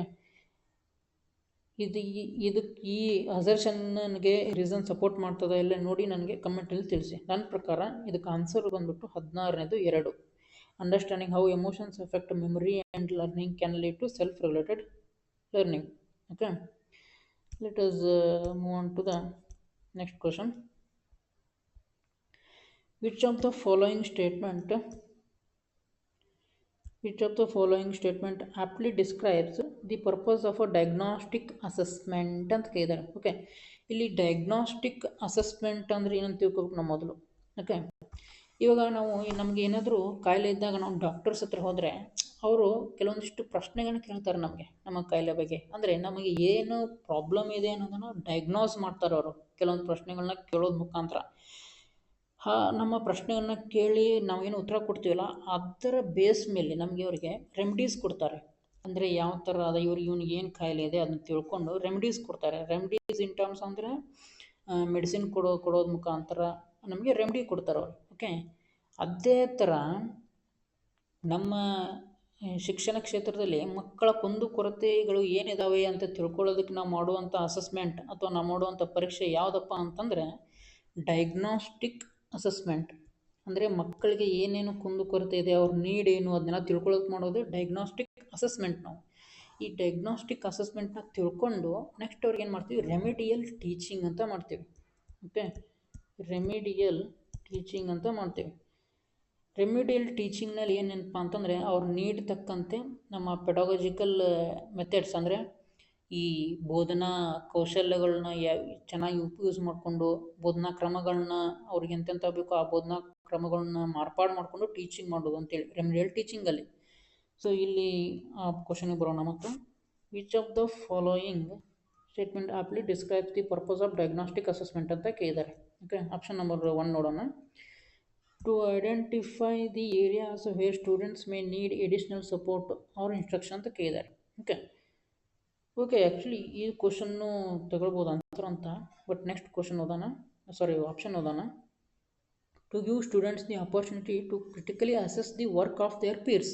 ಅಂದರೆ ಸಹಪಾಠಿಗಳ ವರ್ಕನ್ನು ಪರೀಕ್ಷೆ ಮಾಡಲು ಮಕ್ಕಳಿಗೆ ಆಪರ್ಚುನಿಟಿ ಕೊಡೋದು ಅಂತ ಇದೆ ಇಲ್ಲಿ. ಈ ಸಹಪಾಠಿಗಳನ್ನ ಅಸೆಸ್ ಮಾಡೋಕ್ಕೆ ಡಯಾಗ್ನಾಸ್ಟಿಕ್ ಅಸೆಸ್ಮೆಂಟ್ ನಾವು ಯೂಸ್ ಮಾಡೋದಿಲ್ಲ. ನೆಕ್ಸ್ಟು ಥರ್ಡ್ ಆಪ್ಷನ್ ನೋಡೋಣ. To identify the attitude patterns of students and design a career guidance program as per their needs. ಈ ಆಪ್ಷನ್ ನಮಗೆ ಕರೆಕ್ಟಾಗಿ, ಅಂದರೆ 1 ಮತ್ತು 3ರಲ್ಲಿ ಕಂಪೇರ್ ಮಾಡಿದ್ರೆ ಈ ಆಪ್ಷನ್ ನಮಗೆ ತುಂಬ ಒಳ್ಳೆಯ ಆನ್ಸರ್ ಅಂತ ನಾವು ಕನ್ಸಿಡರ್ ಮಾಡ್ಬೋದು. ನಿಯರ್ ಅಂತ ಯಾವುದಂದರೆ ನಿಯರ್ ಆಗಿರುವಂಥ ಆನ್ಸರ್ ನಾವು ಕನ್ಸಿಡರ್ ಮಾಡ್ಬೋದು. ನೋಡಿಲಿ, to identify the attitude patterns of students ಅಂದರೆ ಅವರ ಕುಂದುಕೊರತೆಗಳನ್ನ ತಿಳಿದುಕೊಳ್ಳೋದು ಮತ್ತು design a career guidance programme, ಅದರ ತಕ್ಕಂತೆ ನಾವು ಕೆರಿಯರ್ ಗೈಡೆನ್ಸ್ ಪ್ರೋಗ್ರಾಮ್ನ ಡಿಸೈನ್ ಮಾಡೋದು ಆ್ಯಸ್ ಪರ್ ದೇಯರ್ ನೀಡ್ಸ್. ಇಲ್ಲಿ ನೋಡಿ, ಇದು ಕರೆಕ್ಟ್. ಹೇಗೆ ಡಾಕ್ಟರ್ ನಮ್ಮ ನೀಡ್ಸ್ ಪ್ರಕಾರ ಬಿಡಿ ಕೊಡ್ತಾರೆ ನೋಡಿ ಮೆಡಿಸಿನ್ಸ್ ಮುಖಾಂತರ, ಹಾಗೆ ಶಿಕ್ಷಣ ಕ್ಷೇತ್ರದಲ್ಲಿ ಸಹ ನಾವು ಮಾಡಬೇಕು ಅಂತ. ನೆಕ್ಸ್ಟ್ 4th ಆಪ್ಷನ್ ನೋಡೋದಾದರೆ to provide a feedback to the teacher about their coaching methods. ಇದಲ್ಲ, ಇದು ಟೀಚರಿಗೆ ಸಂಬಂಧಪಟ್ಟದ್ದು. So option number 3rd is correct answer. Okay, let us move on to the next question. Question number which one? 18th. Okay, 10-year-old Kakuli is struggling with a difficult math problem. Okay, what can her teacher do to enhance her problem solving skills ಅಂತ ಕೇಳಿದ್ದಾರೆ. ಅಂದರೆ ಅವರು ಕಾಕುಲಿಗೆ math ಪ್ರಾಬ್ಲಮಲ್ಲಿ difficult ಆಗ್ತಿದೆ, ಅದನ್ನು solve ಮಾಡೋಕ್ಕೆ teacher ಏನು ಮಾಡ್ಬೋದು ಅಂಥೇಳಿ. ಓಕೆ, ಆಪ್ಷನ್ ನಂಬರ್ 1 ನೋಡೋಣ. Give severe punishment so that it is not repeated in future. Punishment ಕೊಡೋದ್ರಿಂದ ಈ ಪ್ರಾಬ್ಲಮ್ನ ಸಾಲ್ವ್ ಮಾಡೋಕ್ಕೆ ಬರೋದಿಲ್ಲ, ಇದು ರಾಂಗ್ ಆಪ್ಷನ್ನು. ಆಮೇಲೆ give her solution to the problem, ಡೈರೆಕ್ಟಾಗಿ ಸೊಲ್ಯೂಷನ್ ಅಂದರೆ ಅರ್ಥ ಮಾಡಿಸ್ಲಾದ್ರೆ ಡೈರೆಕ್ಟಾಗಿ ಉತ್ತರನ ಕೊಡೋದು, ಇದು wrong. Tell her to skip the problem and move on to the next one, ಇದು ರಾಂಗು. ಡೈರೆಕ್ಟಾಗಿ ಅಂದರೆ ಕಾಕುಲಿಗೆ ಪ್ರಾಬ್ಲಮ್ ಅಂದ್ರೆ ಪ್ರಶ್ನೆಯನ್ನು ಬಿಟ್ಟು ಮುಂದಿನ ಪ್ರಶ್ನೆಗೆ ಹೋಗೋನ್ನೋದು, ಇದು ರಾಂಗು. ಆಮೇಲೆ ಆಪ್ಷನ್ ನಂಬರ್ 4 ಉಳಿದಿದೆ, ಅದೇ ಆನ್ಸರ್ ಆಗಬೇಕು. Encourage her to keep trying and offer scaffolding when needed ಅಂತ. ಅಂದರೆ ಅವ್ರಿಗೆ ಎಂಕರೇಜ್ ಮಾಡ್ಬೇಕು ನಾವು, ಪ್ರಯತ್ನ ಮಾಡು, ಬರ್ತದೆ ಅಂಥೇಳಿ. ಮತ್ತು ಸ್ಕ್ಯಾಫೋಲ್ಡಿಂಗ್ ಅಂತಂದರೆ ಅವ್ರಿಗೆ ಯಾವಾಗ ಅವಶ್ಯಕತೆ ಇರುತ್ತೆ ನೋಡಿ ಅವಾಗವಾಗ ಗೈಡ್ ಮಾಡ್ತಾ ಇರ್ಬೇಕು ನಾವು, ಅದನ್ನು ಸ್ಕ್ಯಾಫೋಲ್ಡಿಂಗ್ ಅಂತಾರೆ. Okay, so option number 4 is right answer. Next 19ನೇ ಕ್ವಶನ್ ಹೋಗೋಣ. ಅವಾಗಲೇ ಹೇಳಿದ್ದೆ ನೋಡಿ ನಾನು, ಪ್ರೈವೇಟ್ ಸ್ಪೀಚ್ ಮತ್ತು ಇಂಗೋಸೆಂಟ್ರಿಕ್ ಸ್ಪೀಚ್ ನೆಕ್ಸ್ಟ್ ಎಕ್ಸ್ಪ್ಲೇನ್ ಮಾಡ್ತೀನಿ ಅಂಥೇಳಿ. ಓಕೆ, ಇಲ್ಲಿ ಎಕ್ಸ್ಪ್ಲೇನ್ ಮಾಡ್ತೀನಿ. ಇಲ್ಲಿ ಜೀನ್ ಪಿಯಾಜೆಟ್ ಮತ್ತು ಲೇವ್ ವೈಗಾಟ್ಸ್ಕಿ ಅನ್ನೋರು ಇನ್ನೂರು ರಚನಾವಾದಿಗಳು. ಆವಾಗಲೇ ನಾನು ಹೇಳಿದಾಗೆ ಜೀನ್ ಪಿಯಾಜೆಟ್ ಅವರು ರ್ಯಾಡಿಕಲ್ ಕನ್ಸ್ಟ್ರಕ್ಟಿವಿಸ್ಟ್ ಹಾಗೂ ವೈಗಾಟ್ಸ್ಕಿ ಅವರು ಸೋಷಿಯಲ್ ಕನ್ಸ್ಟ್ರಕ್ಟಿವಿಸ್ಟ್. ಓಕೆ, ಇವರು ಏನು ಹೇಳ್ತಾರಪ್ಪ ಅಂತಂದರೆ ಪ್ರೈವೇಟ್ ಸ್ಪೀಚ್ ಮತ್ತು ಈಗೋಸೆಂಟ್ರಿಕ್ ಸ್ಪೀಚ್ ಅಂತ ಬಗ್ಗೆ ಮಾತಾಡ್ತಾರೆ. ಓಕೆ, ಈ ಜೀನ್ ಪಿಯಾಜೆಟ್ ಅವ್ರು ಏನು ಹೇಳ್ತಾರಪ್ಪ ಅಂತಂದರೆ ಈ early childhood, okay, early childhood ಏನು ಪೀರಿಯಡ್ ಇರ್ತದೆ ನೋಡಿ, ಅರ್ಲಿ ಚೈಲ್ಡ್ಹುಡ್ ಅಂದರೆ 2 ರಿಂದ 6 ವರ್ಷದವರೆಗೂ ನೀವು ಗಮನಿಸಿರ್ಬೋದು, ಮಕ್ಕಳು ತಮ್ಮಿಂದ ತಾವೇ ಅವ್ರು ಏನು ಮಾಡ್ತಿರ್ತಾರಪ್ಪ ಅಂತಂದ್ರೆ ಮಾತಾಡ್ಕೊಳ್ತಿರ್ತಾರೆ. ಓಕೆ, ನೀವು ಏನಾದರೂ ಆಟ ಸಾಮಾನು ಆಡ್ತಿರುವಾಗ ಅವ್ರು ಮಾತಾಡ್ತಿರ್ತಾರೆ, ಹೀಗೆ ಹೋಗ್ತೀನಿ, ಆಮೇಲೆ ಹಿಂಗೆ ರೈಟ್ ಹೊಳ್ತೀನಿ, ಆಮೇಲೆ ಅಲ್ಲಿ ಏನಾದರೂ ಟ್ಯಾಕ್ಟರ್ ತೊಗೊಂಡು ಆಟ ಆಡ್ತಿದ್ರೆ ಅಲ್ಲಿ ಮಣ್ಣು ತುಂಬಿಸ್ಕೊತೀರಿ, ಇಲ್ಲಿ ಹೋಗಿ ಇಲ್ಲಿ ಹಾಕ್ತೀನಿ. ಅಂದರೆ ಅವ್ರು ಮಾತಾಡ್ಕೊಳ್ತಿರ್ತಾರೆ. ಅಂದರೆ ಅವರು ಸೆಲ್ಫ್ ಡೈರೆಕ್ಟ್ ಮಾಡ್ಕೊಳ್ತಿರ್ತಾರೆ, ಗೈಡ್ ಮಾಡ್ಕೊಳ್ತಿರ್ತಾರೆ. ಓಕೆ, ತಾವು ಮಾತಾಡಿಕೊಂಡು. ಸೊ ಇಂಥ ಸೆಲ್ಫ್ ಟಾಕನ್ನು ಈ ಜೀನ್ ಪಿಯಾಜೆಟ್ ಅವರು ಏನಂತ ಕರೀತಾರಪ್ಪ ಅಂತಂದ್ರೆ ಈಗೋಸೆಂಟ್ರಿಕ್ ಸ್ಪೀಚ್ ಅಂತ ಕರೀತಾರೆ. ಏನಂತಂದರೆ ಇಲ್ಲಿದೆ ನೋಡಿ, ಈಗೋಸೆಂಟ್ರಿಕ್ ಸ್ಪೀಚ್ ಅಂತೇಳಿ ನಮ್ಮ ಜೀನ್ ಪಿಯಾಜೆಟ್ ಅವರು ಕರೀತಾರೆ. ಓಕೆ, ಅದೇ ಥರದ ಸೆಲ್ಫ್ ಟಾಕನ್ನು ಲೇವ್ ವೈಗಾಟ್ಸ್ಕಿ ಅವರು ಏನಂತ ಕರೀತಾರಪ್ಪ ಅಂತಂದರೆ ಪ್ರೈವೇಟ್ ಸ್ಪೀಚ್ ಅಂತ ಕರೀತಾರೆ. ಓಕೆ, ಆಮೇಲೆ ಓಕೆ, ವೈಗಾಟ್ಸ್ಕಿ ಅವರು ಪ್ರೈವೇಟ್ ಸ್ಪೀಚ್ ಅಂತ ಕರೆದ್ರು, ಜೀನ್ ಪಿಯಾಜೆಟ್ ಅವರು ಈಗೋಸೆಂಟ್ರಿಕ್ ಸ್ಪೀಚ್ ಅಂತ ಕರೆದ್ರು, ಅದು ಓಕೆ. ಬಟ್ ಇಲ್ಲಿ ಯಾರು ಇಂಥ ಸೆಲ್ಫ್ ಟಾಕಿಗೆ ಮಹತ್ವವನ್ನು ಕೊಡ್ತಾರೆ ಅನ್ನೋದು ಇಂಪಾರ್ಟೆಂಟು. ಓಕೆ, ಜೀನ್ ಪಿಯಾಜೆಟ್ ಅವರು ಈಗೋಸೆಂಟ್ರಿಕ್ ಸ್ಪೀಚ್ ಅಂತ ಏನು ಕರೀತಾರೆ ನೋಡಿ, ಅದಕ್ಕೆ ಅವರು ಮಹತ್ವವನ್ನು ಅಷ್ಟು ಕೊಡೋದಿಲ್ಲ. ಓಕೆ, ಅಂದರೆ ಇದು ಕಾಗ್ನಿಟಿವ್ ಇಮ್ಯಾಚುರಿಟಿ ಅಂತ ಕರೀತಾರೆ. ಅದೇ ರೀತಿ ಮತ್ತು ವೈಗಾಟ್ಸ್ಕಿ ಅವರು ಇದಕ್ಕೆ ಸೆಲ್ಫ್ ಟಾಕಿಗೆ ಪ್ರೈವೇಟ್ ಸ್ಪೀಚ್ ಅಂತ ಕರೀತಾರೆ. ಓಕೆ, ಈ ಪ್ರೈವೇಟ್ ಸ್ಪೀಚ್ ಅಂದರೆ ಏನಂತ ಅರ್ಥ ಆಗಿದೆ ಅನ್ಕೊತೀನಿ. ಫಾರ್ ಎಕ್ಸಾಂಪಲ್, ನಾವೇ ಈಗ ಮಾತಾಡ್ಕೊತಿರ್ತೇವೆ ನೋಡಿ, ಮೊದಲಿಗೆ ಅಲ್ಲಿ ಹೋಗೋಣ, ಆನಂತರ ಆ ಕೆಲಸ ಮುಗಿಸಿ ಇನ್ನೊಂದು ಕೆಲಸಕ್ಕೆ ಈ ಸ್ಥಳಕ್ಕೆ ಹೋಗೋಣ, ಹಿಂಗೆ ನಮಗೆ ನಾವು ಪ್ಲ್ಯಾನ್ ಮಾಡ್ಕೊತಿರ್ತೀವಿ. ಓಕೆ, ಸೆಲ್ಫ್ ಟಾಕ್ ಮಾಡ್ತಿರ್ತೀವಿ. ಇದಕ್ಕೆ ನಾವು ಪ್ರೈವೇಟ್ ಸ್ಪೀಚ್ ಅಂತಾರೆ, ಯಾರು ಲೈವ್ ವೈಗಾಟ್ಸ್ಕಿ ಅವರು. ಆಮೇಲೆ ಈ ಪ್ರೈವೇಟ್ ಸ್ಪೀಚ್ಗೆ ವೈಗಾಟ್ಸ್ಕಿ ಅವರು ತುಂಬ ಮಹತ್ವವನ್ನು ಕೊಡ್ತಾರೆ. ಯಾಕಂದ್ರೆ ಅವ್ರೇನು ಹೇಳ್ತಾರೆ, ಈ ಪ್ರೈವೇಟ್ ಸ್ಪೀಚಿಂದ ಅವರು ತಮ್ಮನ್ನು ತಾವೇ ಗೈಡ್ ಮಾಡ್ಕೋತಾರೆ, ತಮ್ಮನ್ನು ತಾವು ಡೈರೆಕ್ಟ್ ಮಾಡ್ತಾರೆ ಅಂತೇಳಿ ಅವರ ವಾದ ಅದು. ಸೊ ಇಲ್ಲಿ ಆಪ್ಷನ್ ನೋಡೋಣ, Jean Piaget pursues egocentric speech. So okay, egocentric speech ಅಂತ ಹೇಳಿ ಅವರು ಮಹತ್ವ ಕೊಡ್ತಾರೆ. ಸೊ ಇಲ್ಲಿ ನಾವು ಪ್ರೈವೇಟ್ ಸ್ಪೀಚ್ ಆಪ್ಷನ್ ಯಾವ್ಯಾವುದು ಇದನ್ನ ರಾಂಗ್ ಹಾಕ್ಬಿಡೋಣ. ಆಪ್ಷನ್ ನಂಬರ್ 1 ಎಲ್ಲಿದೆ, ಸಾರಿ,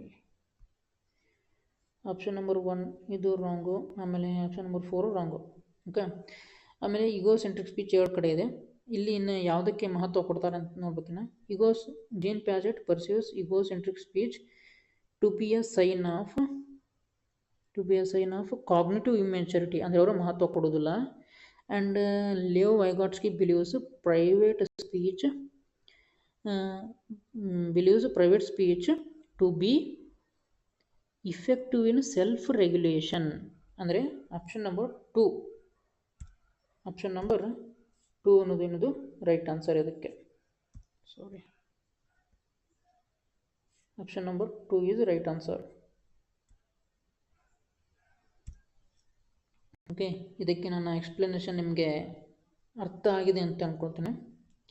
ಇದ್ರ ಬಗ್ಗೆ ಡೀಟೇಲ್ ಆಗಿ ಮತ್ತೊಮ್ಮೆ ಪಿಯಾಜೆಟ್ ಬಗ್ಗೆ ಮತ್ತು ವೈಗಾಟ್ಸ್ಕಿ ಅವ್ರ ಬಗ್ಗೆ ಹೇಳುವಾಗ ನಾನು ಮತ್ತೊಮ್ಮೆ ಡೀಟೇಲ್ ಆಗಿ ಎಕ್ಸ್ಪ್ಲೇನ್ ಮಾಡ್ತೀನಿ. ಆಮೇಲೆ ಇನ್ನೊಂದು ಇಲ್ಲಿ ಪಾಯಿಂಟ್ ಹೇಳಬೇಕಪ್ಪ ಅಂತಂದರೆ, ವೈಗಾಟ್ಸ್ಕಿ ಅವ್ರು ಏನು ಹೇಳ್ತಾರೆ ಅಂತಂದ್ರೆ, ಲ್ಯಾಂಗ್ವೇಜಿಂದ ಥಾಟ್ ಅಂದರೆ ಲ್ಯಾಂಗ್ವೇಜ್ ಲೀಡ್ಸ್ ಟು ಥಾಟ್ ಅಂತ ಹೇಳ್ತಾರೆ. ಅದೇ ಪಿಯಾಜೆಟ್ ಅವ್ರು ಏನು ಹೇಳ್ತಾರಪ್ಪ ಅಂತಂದ್ರೆ, ಥಾಟ್ ಲೀಡ್ಸ್ ಟು ಲ್ಯಾಂಗ್ವೇಜ್, ಅಂದರೆ ಥಾಟ್ದಿಂದ ಲ್ಯಾಂಗ್ವೇಜ್ ಡೆವಲಪ್ಮೆಂಟ್ ಆಕತ್ತೆ ಅಂಥೇಳಿ ಪಿಯಾಜೆಟ್ ಹೇಳ್ತಾರೆ. ಅದೇ ವೈಗಾಟ್ಸ್ಕಿ ಅವರು ಲ್ಯಾಂಗ್ವೇಜಿಂದ ನಮ್ಮ ಥಾಟ್ ಬೆಳಿತೈತಿ ಅಂಥೇಳಿ ಯಾರು ವೈಗಾಟ್ಸ್ಕಿ ಅವ್ರು ಹೇಳ್ತಾರೆ. ಓಕೆ, ಇದ್ರ ಬಗ್ಗೆ ಡೀಟೇಲ್ ಆಗಿ ಮತ್ತು ಮುಂದೆ ನಾನು ಎಕ್ಸ್ಪ್ಲೇನ್ ಮಾಡ್ತೀನಿ. Let us move on to 20th question. Okay, universal design for learning does not involve ಅಂತಿದೆ. ಓಕೆ, ಈ universal design may be Stephen Krashen ಅಂತ ಒಬ್ಬರು ಸೈಂಟಿಸ್ಟ್ ಬರ್ತಾರೆ, ಅವ್ರು ಹೇಳಿದ್ದಾರೆ ಅನ್ಕೊತೀನಿ. ಅವ್ರಿಗೂ ನೋಡೋಣ. Universal design for learning does not involve ಅಂತ ಕೇಳಿದ್ದಾರೆ. Okay, universal design for learning does not involve ಅಂತ ಆಪ್ಷನ್ ನೋಡೋಣ ತಗೊಂಡು ಈಗ ಡಸ್ ನಾಟ್ ಇನ್ವಾಲ್ವ್ ಅಂತ ನಾವು ಹೇಳ್ಬೇಕು. Okay, practicing norms of labeling and categorization of learners. Okay, forms of labelling ಅಂತಂದ್ರೆ ಇಲ್ಲಿ ನೋಡಿ, ಲೇಬಲಿಂಗ್ ಅಂತಂದರೆ ಯಾವ ಥರ, ನೀನು ದಡ್ಡ ಇದೆಯಾ ಅಂತ ಲೇಬಲ್ ಮಾಡೋದು ಒಂದು ಹುಡುಗನಿಗೆ ಅಥವಾ ವಿದ್ಯಾರ್ಥಿಗೆ, ನೀನು ಶಾಣೆ ಇದೆಯಾ ಅಂತ ಲೇಬಲ್ ಮಾಡೋದು. ಹೀಗೆ ಲೇಬಲಿಂಗ್ ಮಾಡೋದು ಅವರ ಕಲಿಕೆಯ ಮೇಲೆ ತುಂಬ ಪ್ರಭಾವ ಬೀರ್ತದೆ. ಓಕೆ, ಮತ್ತು ಇಲ್ಲಿ ಕ್ಯಾಟಗರೈಸೇಷನ್ ಅಂತ ಹೇಳಿದ್ದಾರೆ. ಕ್ಯಾಟಗರೈಸೇಷನ್ ಅಂತ ಈಗ ನಾವು ನಮ್ಮ ಶಾಲೆಗಳಲ್ಲಿ ನೋಡ್ಬೋದು. ಎ ಡಿವಿಷನಲ್ಲಿ ತುಂಬ ಜಾಣ ವಿದ್ಯಾರ್ಥಿಗಳು, ಬಿ ಡಿವಿಷನಲ್ಲಿ ಒಂದು ಸ್ವಲ್ಪ ಮೀಡಿಯಮ್ ವಿದ್ಯಾರ್ಥಿಗಳು ಅಂದರೆ ಜ್ಞಾನದ ಕಂಪೇರ್ ಮಾಡಿದರೆ, ಆಮೇಲೆ ಸಿ ಡಿವಿಷನಲ್ಲಿ ತುಂಬ ದಡ್ಡ ಅಥವಾ ಕಲಿಕೆಯಲ್ಲಿ ಹಿಂದುಳಿದ ಮಕ್ಕಳು ಅಂತ ಕ್ಯಾಟಗರೈಸ್ ಮಾಡೋದನ್ನು ನೋಡಿರ್ತೀವಿ. ಸೊ ಇದು ಯೂನಿವರ್ಸಲ್ ಡಿಸೈನ್ ಆಫ್ ಲರ್ನಿಂಗ್ಗೆ ವಿರುದ್ಧವಾದದ್ದು. ಓಕೆ, ಇಲ್ಲಿ ಡಸ್ ನಾಟ್ ಕೇಳೋದ್ರಿಂದ ಆಪ್ಷನ್ ನಂಬರು 1 ಇದಕ್ಕೆ ರೈಟ್ ಆನ್ಸರ್. ಓಕೆ, ನೆಕ್ಸ್ಟ್ ನೋಡೋಣ. Option giving all learners various ways of acquiring information and knowledge. ಇದು ಪಾಸಿಟಿವ್ ಸೆಂಟೆನ್ಸು ಕರೆಕ್ಟ್ ಇಲ್ಲಿ, ಆದರೆ ಇದಕ್ಕೆ ಇಲ್ಲಿ ಈ ಆನ್ಸರ್ ಇದು ಈ ಕ್ವಶನ್ ಇದು ರಾಂಗ್ ಆಗುತ್ತೆ ಇದು. ಮತ್ತು ನೆಕ್ಸ್ಟ್ ನೋಡೋಣ. Providing all learners alternatives of demonstrating what the learners know. ಇದು ಸಹ ಪಾಸಿಟಿವ್ ಸೆಂಟೆನ್ಸು. ನಮಗೆ tapping into all learners interests and offering challenges accordingly. ಇದು ಸಹ ಪಾಸಿಟಿವ್ ಸೆಂಟೆನ್ಸು. ಸೊ ಇದಕ್ಕೆ ರೈಟ್ ಆನ್ಸರ್ ಏನಪ್ಪ ಅಂತಂದ್ರೆ 20ನೇದು 1, ಯಾಕಂದರೆ ಇಟ್ ಡಸ್ ನಾಟ್ ಕೇಳಿದ್ದಾರೆ. Okay, let us move on to the 21st question.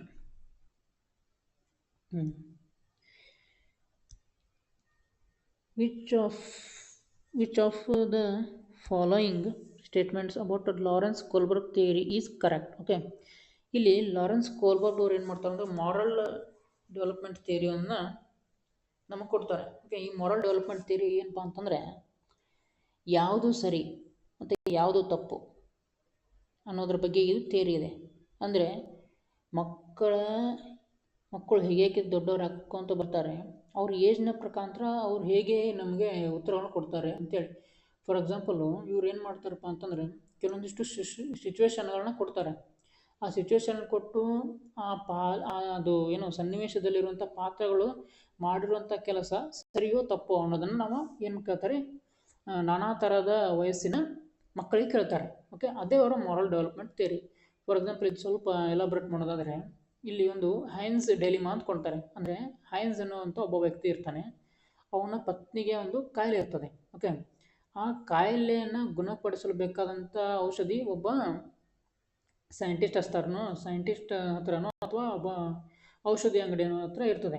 Okay, ಈ ಹೈನ್ಸ್ ಅನ್ನೋನು ಏನು ಮಾಡ್ತಾನೆ, ಈ ಔಷಧಿ ಅಂಗಡಿಯಲ್ಲಿ ಹೋಗಿ ಆ ಔಷಧಿಯನ್ನು ಕೇಳಿದಾಗ ಅದಕ್ಕೇನಿರ್ತದೆ, ಔಷಧಿಯ ಬೆಲೆ ತುಂಬ ಜಾಸ್ತಿ ಇರ್ತದೆ. ಓಕೆ, ಇಲ್ಲಿ ಅವನು ಏನು ಮಾಡಬೇಕು, ಒಂದು ಔಷಧಿಯ ಬೆಲೆ ಜಾಸ್ತಿ ಇದೆ ಅಂತೇಳಿ ಒಂದು ತನ್ನ ಪತ್ನಿಯನ್ನು ಸಾಯಲು ಬಿಡಬೇಕು ಅಥವಾ ಅದನ್ನು ಹಾಗೆ ಬಿಟ್ಬಿಡ್ಬೇಕು ಔಷಧಿ ಕೊಡಲಾರ್ದೆ, ಇಲ್ಲ ತನ್ನ ಪತ್ನಿಯನ್ನು ಉಳಿಸ್ಕೋಬೇಕಂಥೇಳಿ ಆ ಔಷಧಿಯನ್ನು ಕಳವು ಮಾಡಿಕೊಂಡು ತಂದು ಆ ಪತ್ನಿಯನ್ನು ಉಳಿಸ್ಕೋಬೇಕು. ಅಲ್ಲಿ ಆ ಸನ್ನಿವೇಶದಲ್ಲಿ ಏನು ಮಾಡ್ತಾನೆ ಹೈನ್ಸ್ ಅನ್ನೋನು, ಆ ಔಷಧಿಯನ್ನು ಕಳವು ಮಾಡ್ಕೊಂಬಂದು ತನ್ನ ಪತ್ನಿಯನ್ನು ಉಳಿಸ್ಕೊತಾನೆ. ಓಕೆ, ಈ ಸಿಚುವೇಶನ್ನ ಇವರು ಕೋರ್ಬರ್ಗ್ನವರು ಮಕ್ಕಳಿಗೆ, ನಾನಾ ಥರದ ವಯಸ್ಸಿನ ಮಕ್ಕಳಿಗೆ ಹೇಳಿ ಅವನು ಮಾಡಿದ್ದು ಅಂದರೆ ಹೈನ್ಸ್ ಮಾಡಿದ್ದು ಸರಿಯೋ ತಪ್ಪು ಅಂತ ಕೇಳ್ತಾರೆ. ಆವಾಗ ಮಕ್ಕಳು ಏನು ಮಾಡ್ತಾರೆ, ಅವರ ಬುದ್ಧಿಮಟ್ಟಕ್ಕೆ ತಕ್ಕಂತೆ, ಅವರ ಥಿಂಕಿಂಗ್ ಎಬಿಲಿಟಿಗೆ ತಕ್ಕಂತೆ ಏನು ಮಾಡ್ತಾರೆ, ಅವರು ಇದಕ್ಕೆ ಸರಿ ಅಥವಾ ತಪ್ಪು ಅನ್ನೋ ಎಕ್ಸ್ಪ್ಲನೇಷನ್ ಕೊಡ್ತಾರೆ. ಅದರ ಮೇಲೆ ಇದು ಮಾರಲ್ ಡೆವಲಪ್ಮೆಂಟ್ ಥಿಯರಿ ಇದೆ. ಓಕೆ, ಈ ಮಾರಲ್ ಡೆವಲಪ್ಮೆಂಟ್ ಥಿಯರಿಯಲ್ಲಿ ಈ ಕ್ವಶನ್ ಹೀಗೂ ಕೇಳ್ತಾರೆ, ಇದರಲ್ಲಿ ಎಷ್ಟು ಸ್ಟೇಜಸ್ಗಳಿದೆ ಅಂತ ಕೇಳ್ತಾರೆ ಮತ್ತು ಎಷ್ಟು ಲೆವೆಲ್ಗಳಿದೆ ಅಂತ ಕೇಳ್ತಾರೆ. ಲೆವೆಲ್ ಎಷ್ಟಿದಾವಪ್ಪ ಅಂದರೆ 3 ಲೆವೆಲ್ ಇದೆ. ನಮಗೆ ಸ್ಟೇಜಸ್ ಎಷ್ಟಿದಾವಪ್ಪ ಅಂತಂದ್ರೆ 6 ಸ್ಟೇಜಸ್ ಇದೆ. ಅಂದರೆ ಒಂದೊಂದು ಲೆವೆಲಲ್ಲಿ 2 ಸ್ಟೇಜಸ್. ಓಕೆ, ನೆಕ್ಸ್ಟ್ ಈಗ ಕ್ವಶನಿಗೆ ಬರೋಣ. ಕ್ವಶನ್ ಏನಿದೆಪ್ಪ ಅಂತಂದರೆ which of the following statements about Lawrence Kohlberg's theory is correct ಅಂತ ಕೇಳಿದ್ದಾರೆ. ಆಪ್ಷನ್ ನಂಬರ್ 1 ನೋಡೋಣ. It takes into account effects of culture and gender on moral reasoning. ಇಲ್ಲ, ಇದು wrong. It does not specify exact stages of progression of moral development in children. It does not specify exact stages ಅಂತ ಕೇಳಿದ್ದಾರೆ. ಇಲ್ಲ, 6 stages ಮತ್ತು 3 ಲೆವೆಲನ್ನು ಅವ್ರು ಕೊಟ್ಟಿದ್ದಾರೆ. ಇದು wrong. It is based on study done through experimental methods. ಇಲ್ಲ, ಇದು experiment method ಮೇಲೆ ಮಾಡಿಲ್ಲ. Wrong. It presents conflicting situation to children. Conflicting situations ಅಂದರೆ ಈ ಡೆಲಿಮಾಗಳು, ಸನ್ನಿವೇಶಗಳು. ಈ ಹೇಗೆ ಹೈನ್ಸ್ ಡೆಲಿಮಾ ಅಂತ ಕೊಟ್ಟಿದ್ರು ನೋಡಿ ಅವರು, ಆ ಥರ ಸಿಚುವೇಶನ್ ಕೊಟ್ಟಿರ್ತಾರೆ. Okay, so option number 4 is correct.